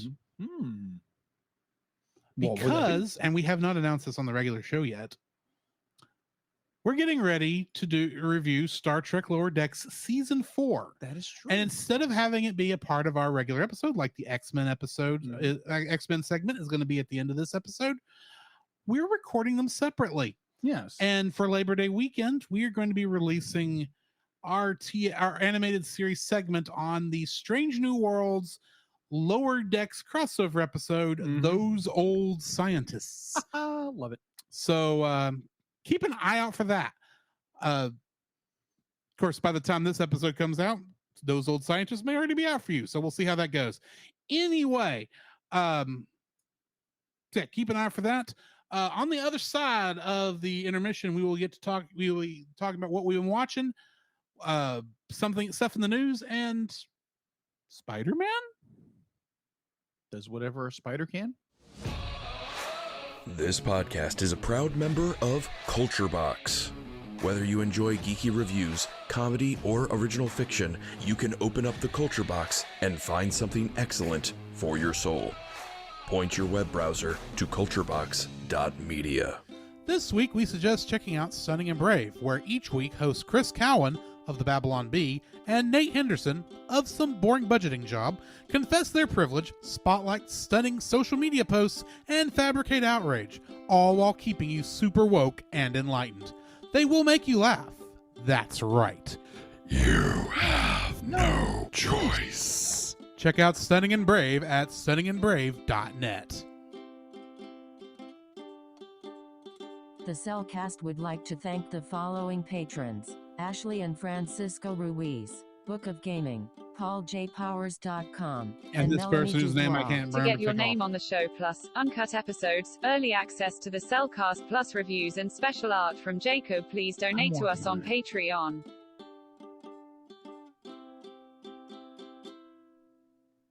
So, Jacob, I have a question for you. What have you been watching? All right. So what have I been watching? As I scroll back down. All right. So for what I've been watching, I watched, I believe, the 9th episode of My Adventures with Superman. It was a little anticlimactic, but it's still good. Because there again, we're living in the modern world where most television series in the last 8 episodes, mostly. Mm-hmm. Going back to my childhood, where episodes probably you had what would they been, 50 episodes in a week, 50 episodes in a year. Over here, it'd be closer to 24. Okay, 24. Sorry, 24. This isn't Japan. Sorry. Okay, 24. But you had 24 episodes, and now with our more modern, shorter attention span worse than mine, we get maybe 8, 9. This is the 9th episode, and they're going into a 10th episode with this. So it's okay, cool. I'm enjoying it so far. I'm curious where they're going, and I hope they don't sideline Jimmy. I'm just saying. What else have I been watching? So while I was doing notes last night, so I saw this documentary, and I looked at it for a fraction of a second one time and just forgot it. It's called Waking Sleeping Beauty on Disney Plus. So this is a documentary they did documenting the era where Jeffrey Katzenberg and Roy Disney and oh come on, what's his name? He was head of Disney for years, not Walt.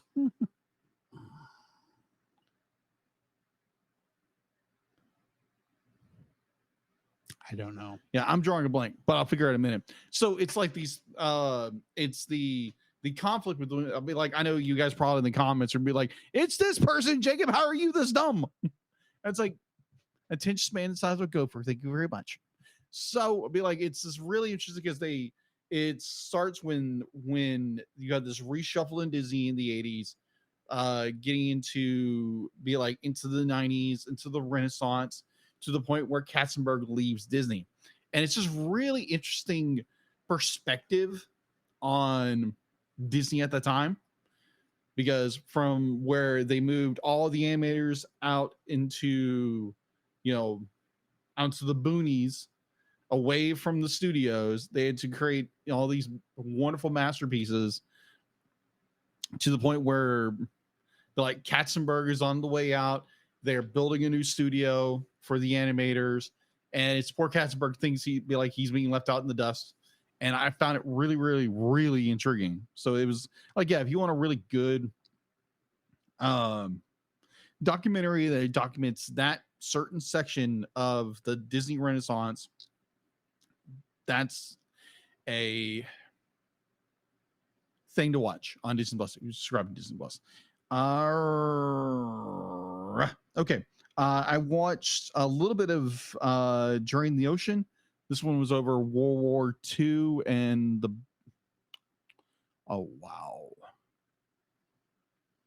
invasion of Normandy. And it's like, okay, that's interesting. That was really interesting because there again, I'm a history nerd, and it's like, wow, okay. Didn't realize they had these kind of tanks. Cool.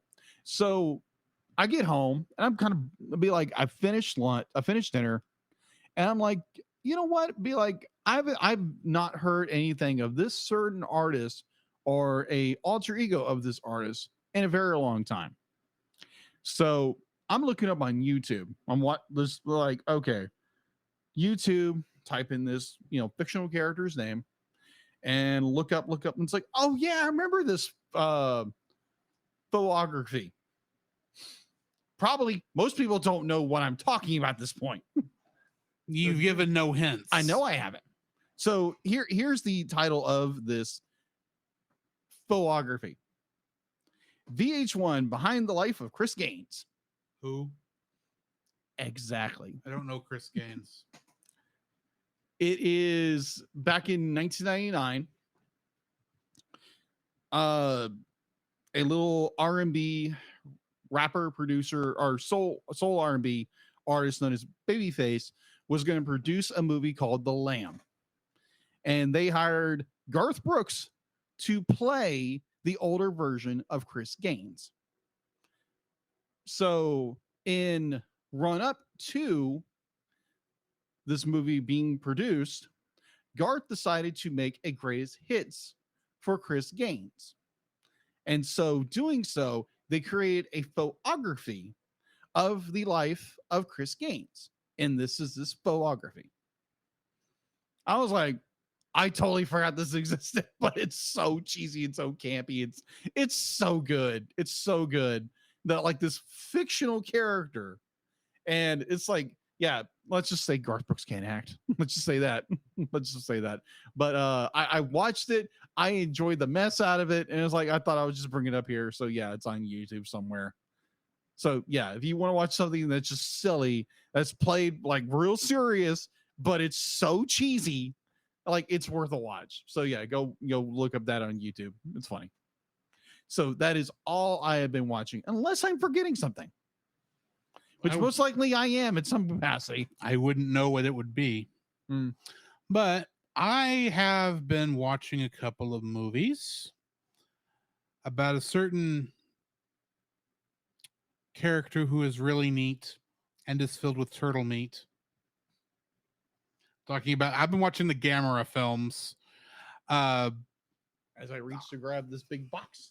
Yeah, one of the big boxes. Yeah, one of the big boxes. I was able to get them pretty good deal, actually.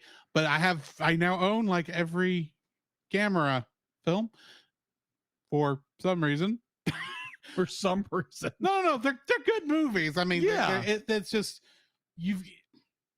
it wasn't initially on my list of things to get because I was focusing on, Godzilla himself. But it's like, oh, I can get Gamera pretty easy. Okay, I'll do that. So now I have 13 films to watch, except I've already watched 3 of them. I've watched Gamera, the Giant Monster, which is a nice black and white film with a better transfer than Criterion's Godzilla. Just saying. Okay. I've watched Gamera versus Barugon, and hand me that box. I'm trying to remember what the last one is.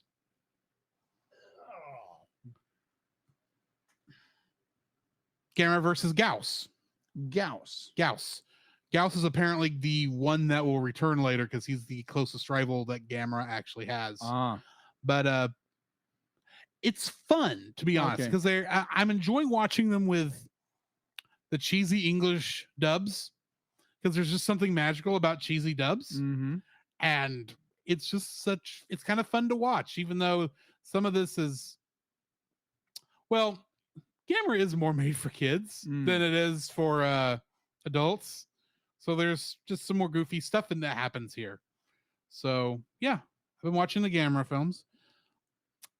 I watched 2 episodes of a brand new show. Yes. That I think you did forget to mention, because you said you saw I did. half of it. Yeah, I saw half of the first episode. And that would be Ahsoka. And then I remembered I need to finish watching Rebels.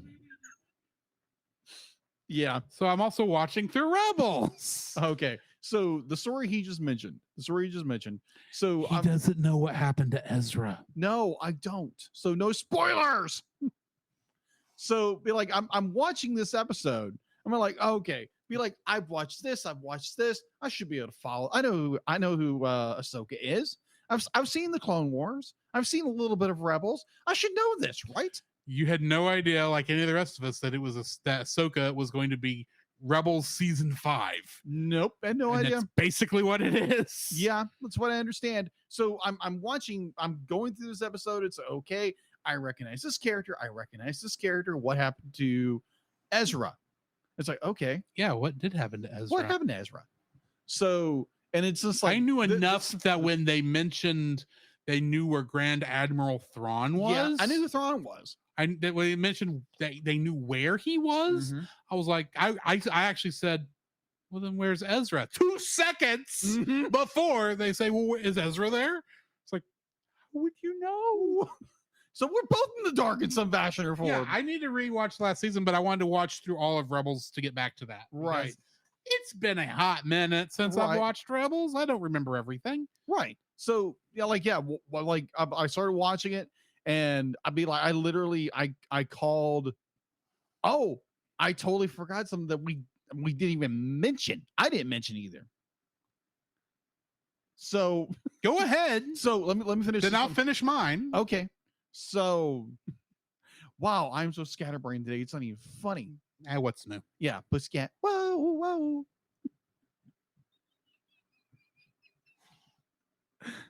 Forgive my hyperness, people. It gets a little crazy sometimes. Not saying a word. So Sunday school was fun yesterday. Yes. Oh my gosh. Yes. Anyway, what were you watching? Okay. Like I was watching half of I want to say Rebel season 4, but it's not 4. It's Ahsoka, and it's like I need to go watch this, and then again, and earlier in the show we mentioned we did a crossover with Retro Rewind. Yes, and so you watch Star Trek 4: The Voyage Home. Yes. So yeah, Admiral, that'd be whales here.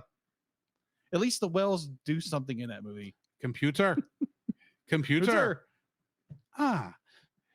computer. Just use the keyboard. Oh, how quaint. Love that movie. Anyways, continue, computer. So yeah, Star Trek 4. I'd watch that too, of course. And then I also anyway. Sorry. Samurai Pizza Cats. I had to think. Meow. Pepperoni. You have no idea what I know what you're talking about. The anime who was localized without a script. Yeah, that's what I hear. They did the best they could in the writing to match lip flaps and try to figure out what on earth is going on here. I was watching that last night when I was over at Chase's. So, yeah. Nice. That was fun. Other than that, there was that movie I saw in theaters. Yes. Certain Azure Buggy movie. Blue Beetle. Oh, okay. I was trying to make a Herbie joke. I was like, they made him Close, but no cigar. That being said, if you ever make a Herbie movie and you have one that's blue as a joke, I don't think anyone will complain. Yeah, how was it? I enjoyed Blue Beetle. Actually, if the rest of DC stays at this level, I think I may be a happy person with it. Okay. Because it has the it had a good emotional story to it. Okay. It was not, up its behind like most of the Zack Snyder stuff was. It was not trying to be raunchy dirty like so many other DC ones have been. Harley Quinn. It felt like Wonder Woman in terms of quality. Okay. So yeah. And I think that's about it. So Jacob, what do we have in the news? The Cellcast News with your host Jacob Heron.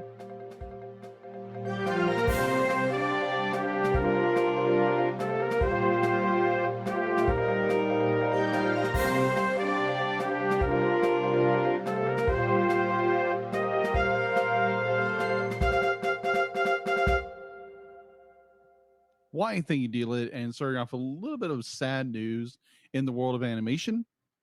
And I know this is a show that both me and Drew loved. It kind of both has brought us into the world of comics in a lot of ways. But Arlene Sorkin, the voice actress for the original Harley Quinn, has passed away at the age of 67. Arlene Sorkin, known to animation and DC fans as the original voice and inspiration for fan favorite character Harley Quinn, died Tuesday, August 24th at the age of 67. 67. The actor is also graced the screen for over 25 years and on recurring roles of the ABC soap Days of Our Lives. And so, yes, the original voice of Harley Quinn, Arlene Sorkin, has passed away. This is only a couple of... Didn't Kevin Conroy pass away this year as well? Or was it last year? I think that was last year. I think it was last year. So, yeah, another iconic voice from our childhood is passed. Mm-hmm. So, with that sad bit of news out of the way, and not trying to rush into all the good stuff, because, like, honestly, when I did the news for, which was supposed to be on Friday, for some reason I skipped over it. And so I wanted to rectify that. So, yeah. So, in a bit more news that's been coming out, apparently, I didn't know this, there is supposed to be a new Lord of the Rings animated film coming out. I did not know this. So Tolkien fans have been waiting a bit for the next animated adventure in Third Earth. Mm-hmm. Middle Earth. That's what I meant to say. Middle Earth.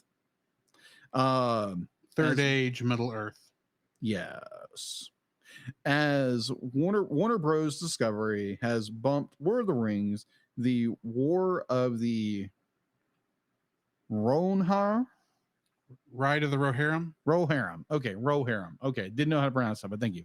I'm actually guessing on that myself.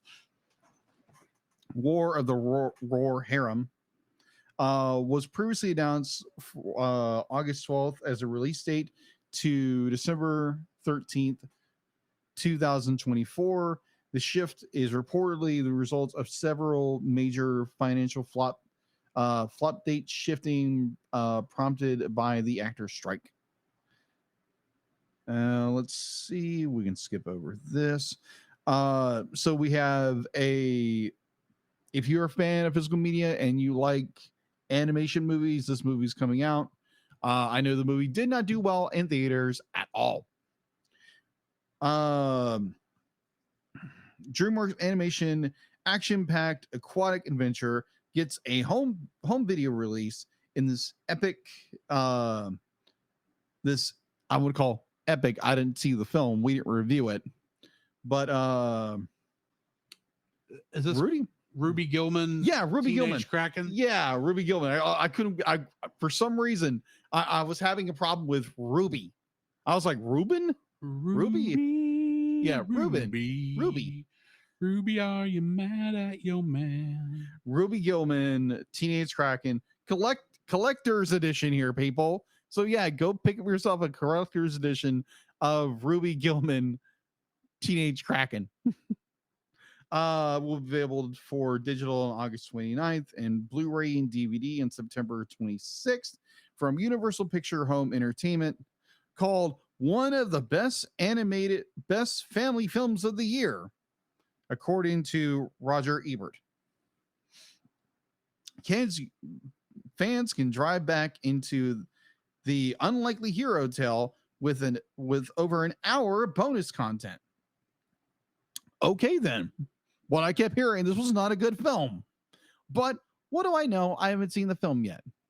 Eventually, this will get around to where we actually have to watch this thing. So, yeah. All right. So, we talked about it earlier. My voice cracked. Paramount Plus and CBS are planning to take Star Trek Day, which was a couple of days ago. Am I right?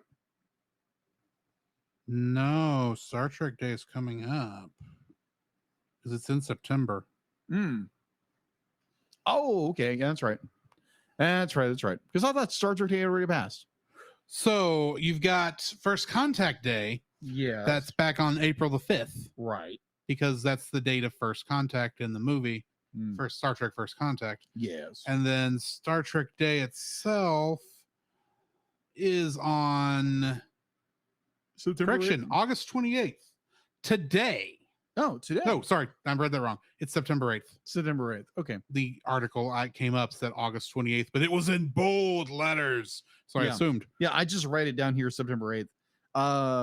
Star Trek Day is celebrating new heights this year on Friday, September 8th, with special Star Trek Lower Deck screening across the United States, Canada, and the UK. So yeah, we're getting Lower Deck season 4, as you've all probably already figured we're out. That we're going to review that, but we aren't going to see it in the theater because it's not playing anywhere near here. Which I think that'd be kind of funny. Oh, it would be fun. It's just not playing anywhere near here. Yeah. So a movie going into the last bit of news. So this was a movie that we talked about, I think, in the beginning of the year. That was one of those films that was possibly coming out. We didn't know if it was coming out or not, but apparently it is coming out. It's going to be released, I think, in theaters, I believe. I might be wrong. It might go to Netflix at this point. And it is the plucky clucky barnyard heroes of Aardman's Chicken Run is ready to fly the coop with a new adventure at the end of the year. Ahead of its official launch, Chicken Run: Dawn of the Nugget. Interesting title there. Dawn of the Nugget. Get your nuggets here. Will have its world premiere at the 67th BFI London Film Festival, October 4th through the 15th. Presenting in partnership with American Express. The Gala screening is Saturday, October 14th at the South Bank Central Royal Festival Hall. Is supported by the Mayor of London and Film London. So yeah, if you want to go see this film early, just go catch a plane ride to London and go watch this clucky film for us. Give us a review on this clucky Chucky. This isn't about a doll movie.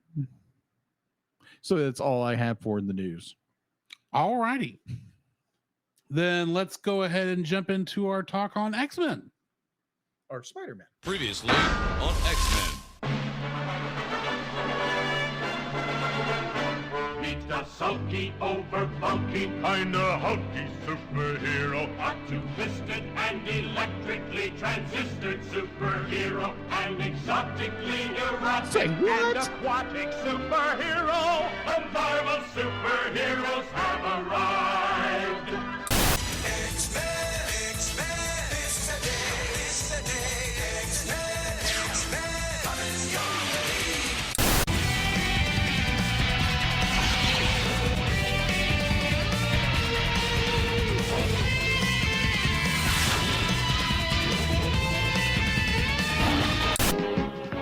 Spider-Man and his amazing friends, Iceman and Firestar. And Wolverine. Yeah. And White-Eyed Gambit. White-Eyed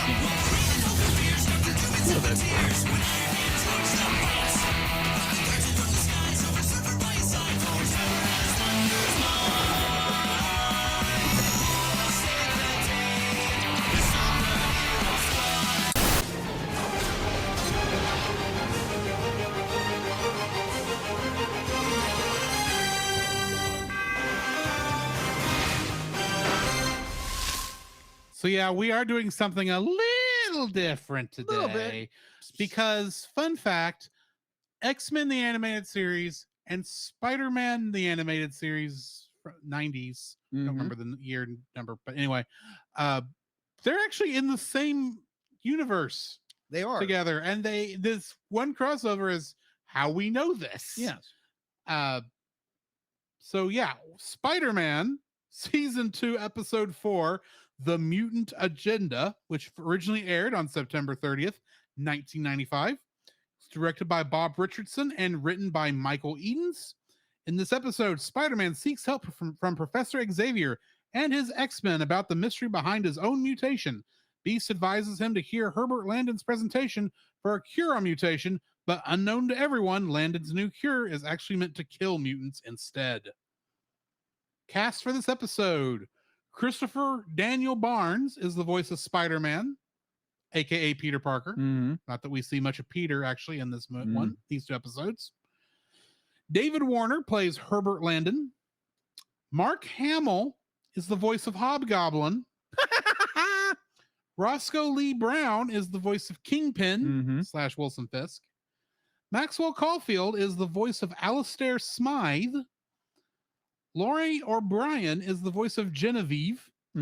Joseph Ruskin is the voice of Lewald. Brian Keith is the voice of Uncle Ben. Warren Sroka voices young Peter Parker. Sarah Ballantyne as Mary Jane Watson. Did she actually speak in this? Mary Jane Watson? Yeah. She was on screen for like a hot second. Yeah, I don't think she spoke. I don't think she spoke. No. Susan Bobion plays Dr. Maria Crawford, and Linda Gary played Aunt May, who also didn't speak in this episode. No.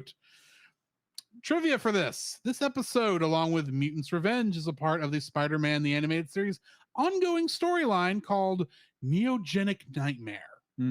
To the point where like every single one of these episodes starts with the name Neogenic Nightmare, which took me a little bit of time to find when I was looking through Spider-Man for these episodes. And the only reason I found it was because I saw a picture of Gambit's eyes, which are white with red pupils. While in X-Men, the animated series, his eyes are black with red pupils. Yeah, a little bit odd. Yeah. This episode and Mutants Revenge is a crossover event with X-Men the Animated Series, of course. Animated series and features the main members of the X-Men, voiced by the same cast of actors from their own series. Eric Braeden was originally supposed to be the voice actor for the character Herbert Landon. However, Braeden was uncomfortable with voice acting, and story editor John Sempert said Braeden gave a very wooden performance as Landon. So David Warner ultimately took the role as Landon. Do you know who David Warner is? No, I'm trying to figure out who he is. Remember Star Trek VI, The Undiscovered Country? Vaguely, yes.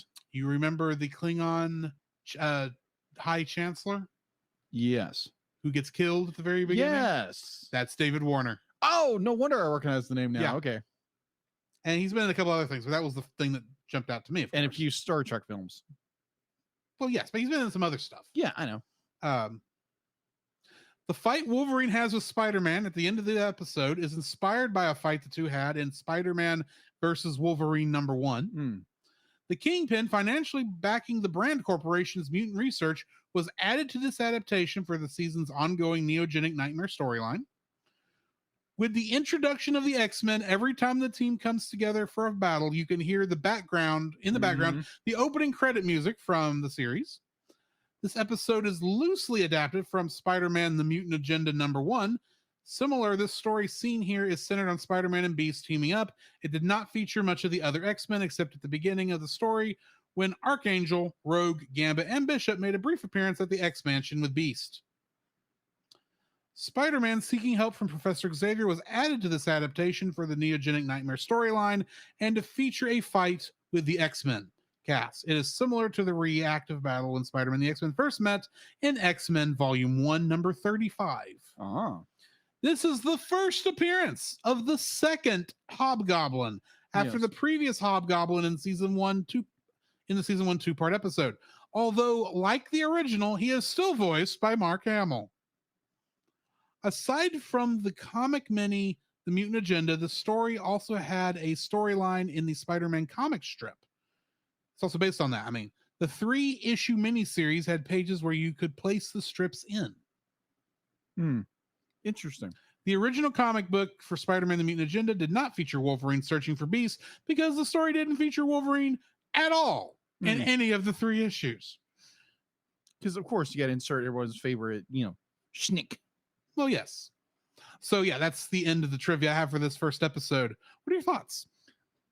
I was pleasantly surprised by these episodes. I enjoy, because there again, watching Spider-Man the Animated Series, which had really, really animation. Yes. And it is a lot better animation. Oh yeah, definitely. From colors are weird, especially on the X-Men themselves. Yeah, I agree, because the palette colors slightly off. Definitely when Cyclops uses his optic blast, it's pink instead of red. Well, that's the thing, is that this one is using more pastel colors instead of the vibrant dark colors that the X-Men is using. Yes.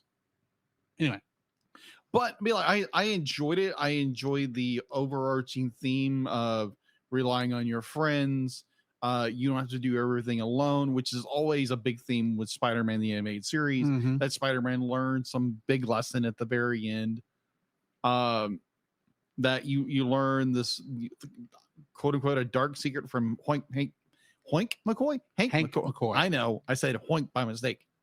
Hank McCoy, aka Beast. AKA Henry McCoy. Or Dr. Henry McCoy. Dr. Henry McCoy. Don't forget the doctorate. The big furry blue guy. Well, he got his doctorate before he got turned blue. Yeah.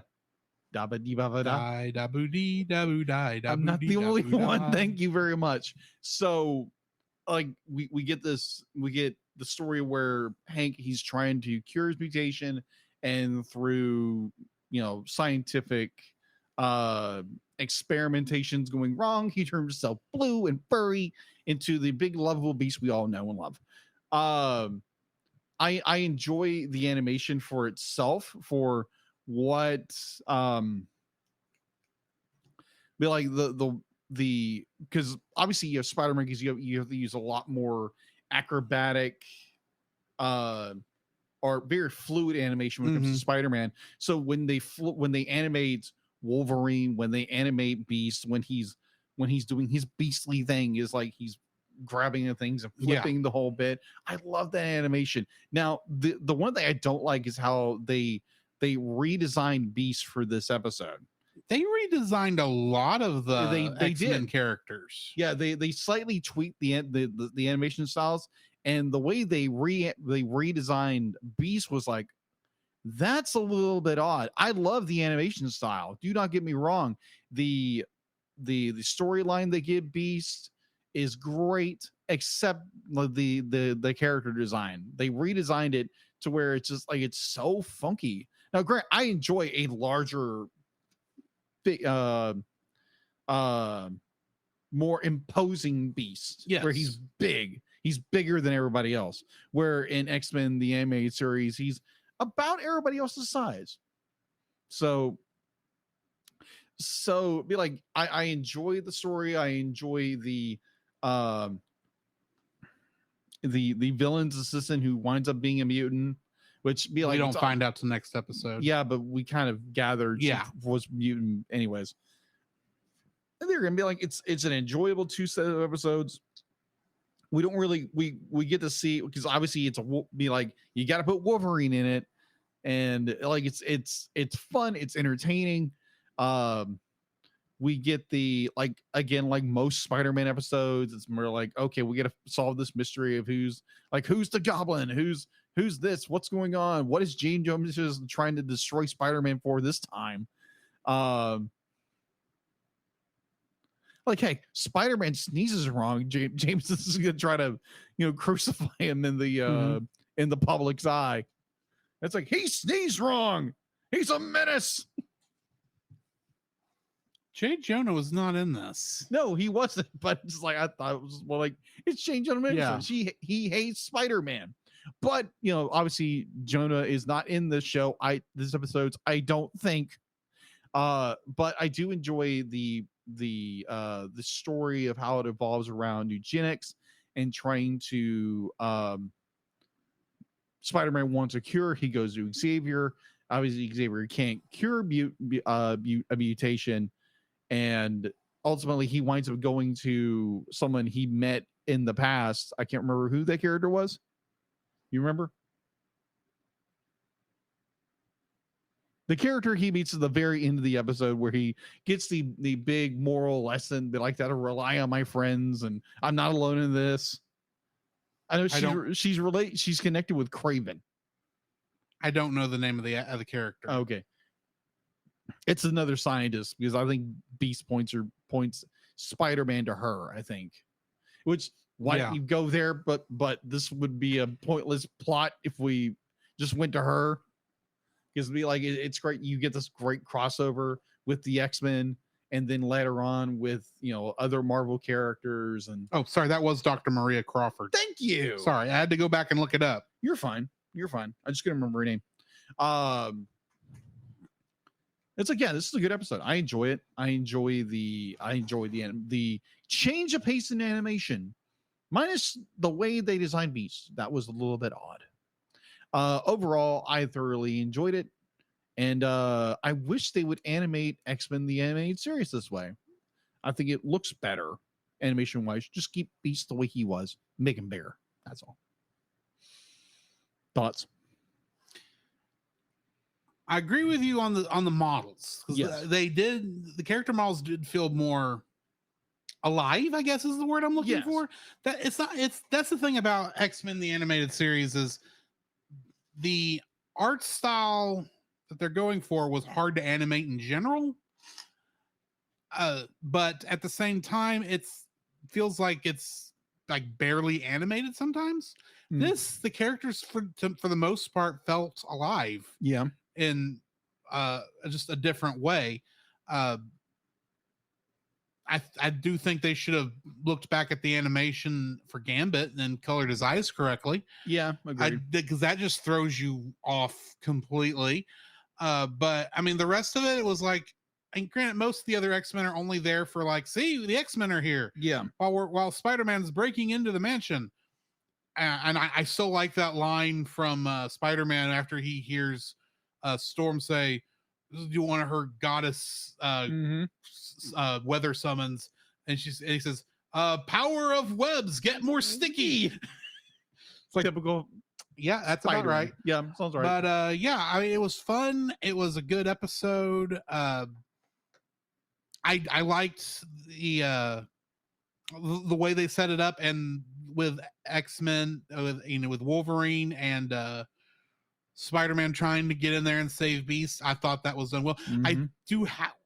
Here's the thing. Nowhere in X-Men the animated series, when Wolverine is trying to sniff out people, does he get on all fours? No, he never does. So that was a little weird here. But other than that, it was fine. I love it was nice getting villains that we have not seen in X-Men. Yes. Not that I expect them to show up in X-Men, but it was nice seeing them in here just to give more weight to the world. I will admit I was surprised that Mark Hamill's Hobgoblin sounds pretty much like his Joker, and A little bit. both in terms of acting and in writing. Yes. In a lot of ways. But yeah, I mean, it was a good fun episode and a nice breakup of from what we've been watching with X-Men so far. But yeah, you ready to jump into the next one? Yeah. All right. Mutants Revenge, which first aired on October 7th, 1995, directed by Bob Richardson and written by John Semper, Michael Edens, France Moss, and Ted Peterson. Landon kidnaps Beast and plans to use him for his experiments. Wolverine believes that Spider-Man was involved in the kidnapping. Of course. The cast list is the same as the first episode, so I'm not going to repeat it. Okay. Trivia: the X-Men were voiced by the same actors from X-Men the Animated Series. However, since the Spider-Man show records the voices with all actors present, it had been expensive to get the X-Men voice actors to fly via airplane from Canada to Los Angeles to record their dialogue for Spider-Man.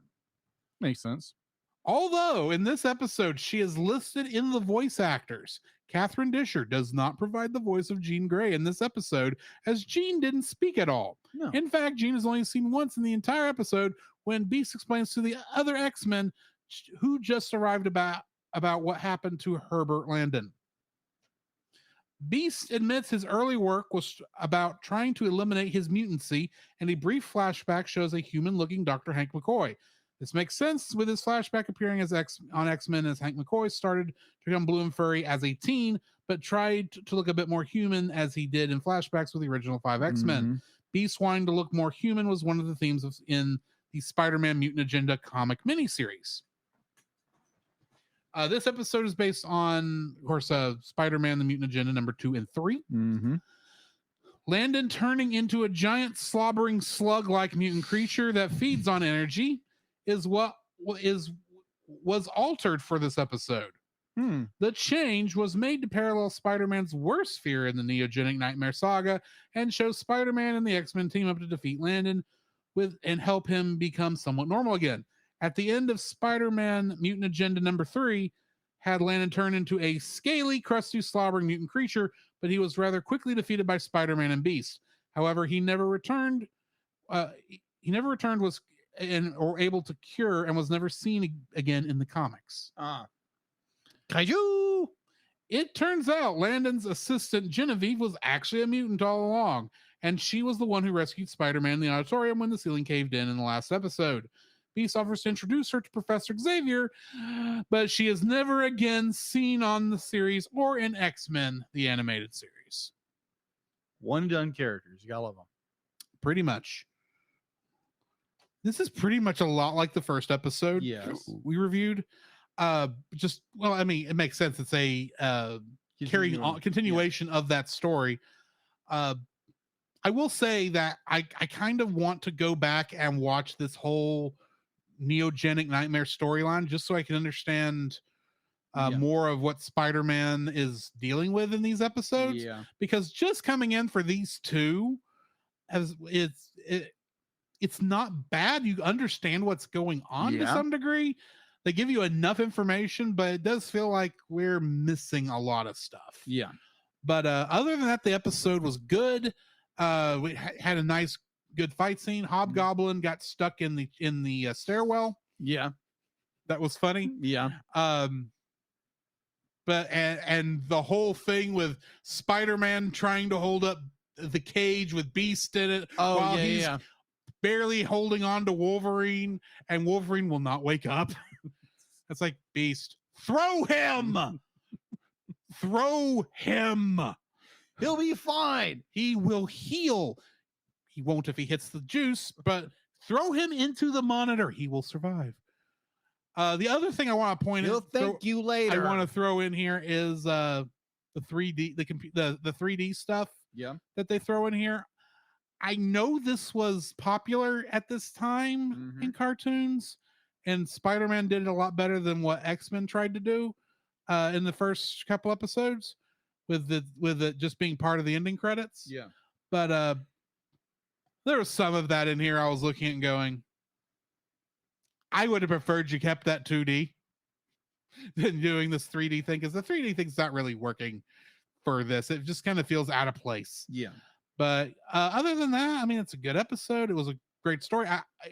I kind of wish that this was going to have something it would be an ongoing plot for the X-Men to deal with, because it really just feels like they're guest starring more than it being a legitimate crossover. Yeah, agreed. But it is what it is. I mean, how much of a crossover can it be if we don't get to hear our favorite semi-villain? I am Magneto, master of Magnet. I don't have many of those left. No. But yeah, I enjoyed it. What are your thoughts? I enjoyed it. I mean, like it's like the same, except we get more of the like, oh, here's the diabolical plot where their villain goes, ha ha ha, this is my scheme, ha ha ha. And you know, you caught me monologuing. Yes, and like you Beast, you know, philosophizing about, you know, life and, you know, Beast being Beast. Like, shocker, she's a mutant. Shocker that nobody got shocked by. Shocker was not in this episode. Oh, ha ha ha. Yeah, it was so much of a Vulture turn. It's not even funny. I know he wasn't in this episode either. Turn? Anyways. I go so venomed up in it. It's not even funny. These aren't even. You're not even trying. That's the thing. I know I'm not trying. I'm being goofy and silly. I'm sorry. Be like, so You're fine, dude. yeah. Jacob being silly and goofy most of the time. Not be like that doesn't happen at all. No, of course not. But I enjoyed the episode. Be like, you get a kaiju moment. I kind of. He does go big. Yeah, but not. And he's sucking on energy. Yeah, okay. I'll let it go at that, but it's like, anyway. Because I kept thinking, it was like, Nate would really enjoy this episode. He probably did. Back in the day. But yeah, I enjoyed it. It's, you know, not like really big surprise. And it's like, oh yeah, he turns into a big kaiju. But like, he's the one to be like, I'm going to destroy mutants. He turns into a mutant. And he's a character. One of the characters he's actually used in the episodes, the oncoming episodes of Spider-Man the animated series. Mm-hmm. But I enjoyed it. It was fun. It was a lot of fun. Be like, this was an interesting treat to go into Spider-Man the animated series to watch X-Men. So I did forget to mention earlier when we were talking about upcoming stuff, since we're not recording an episode next week, that does not mean that we're not got another episode coming, because we do. I can get this to open. Our next episode, we will be recording on September 8th, is the beginning of Bad Movie Month. Dum dum dum. And we're starting off with a guest. That's right. We somehow convinced Nate Marchand of the Monster Island Film Vault to come back and join us to review The Legend of Titanic. No, that I didn't say Titanic, The Legend goes on. Or it's this way, actually. I said The Legend of Titanic. So, yeah. So it goes. Yeah. Well, I mean, this quote-unquote not trilogy of Titanic animated Titanic films. Yeah. Yes, there's a third one, folks. Yeah. Brace for impact. Yeah. This is the one where the giant puppy-faced octopus sinks the Titanic because it got talked into it by the gangster sharks, who are working with a bunch of people on the Titanic. And there's a woman on there who can understand what dolphins are saying because her tear fell into the moonlight. Oh my word. This is going to be nonsense, I can tell. Also for X-Men that week, we are going to be watching Family Ties and Bloodlines. So Join us next week for that. You got Yeah. anything before we cut out of here? No, it's just this was the movie's great. These are good episodes. Yeah, so just stay tuned. All right. In the meantime, this has been Drew. This is Jacob. And we'll catch you in the next frame. You can follow Jacob on his Facebook at Jacob B. Heron. His Facebook page, Jacob's Daily Art Corner, where he tries to draw each and every day. I try, but fell His off. Instagram at Jacob B. Heron. His Twitter at Jacob Heron. And his Letterboxd at Jacob Heron. You can find Drew on Facebook at Drew Dodgen. His Facebook page, Drew's Photo Bin, to see his photography. His Letterboxd page at GGeorge759. His Twitter at GGeorge759. And Instagram at Drew Dodgen. You can like us on Facebook at the Cellcast Podcast. On Twitch at the Cellcast Gaming. On YouTube at Cellcast. On Twitter at cast_cell. The Cellcast can be found at Apple Podcasts, Google Play Podcasts, Stitcher, Spotify, or anywhere else fine podcasts are downloaded from. Please rate and review us where you found us, and also on Podchaser. Email us at thecellcastpodcast@gmail.com. The Cellcast is a proud member of both the Pop Americana and Culture Box media networks. For more information, please see the link in the description. Our theme song is Drop and Roll by Silent Partner. And remember, that's Cell, with a single L.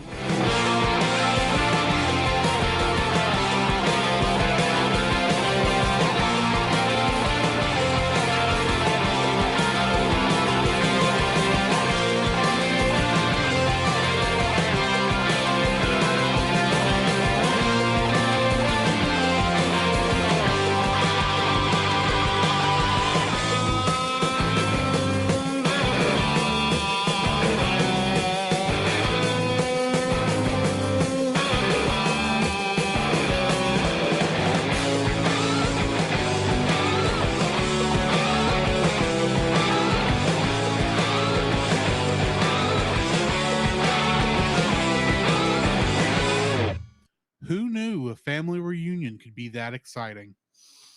Yeah. I got nothing. Koi koi.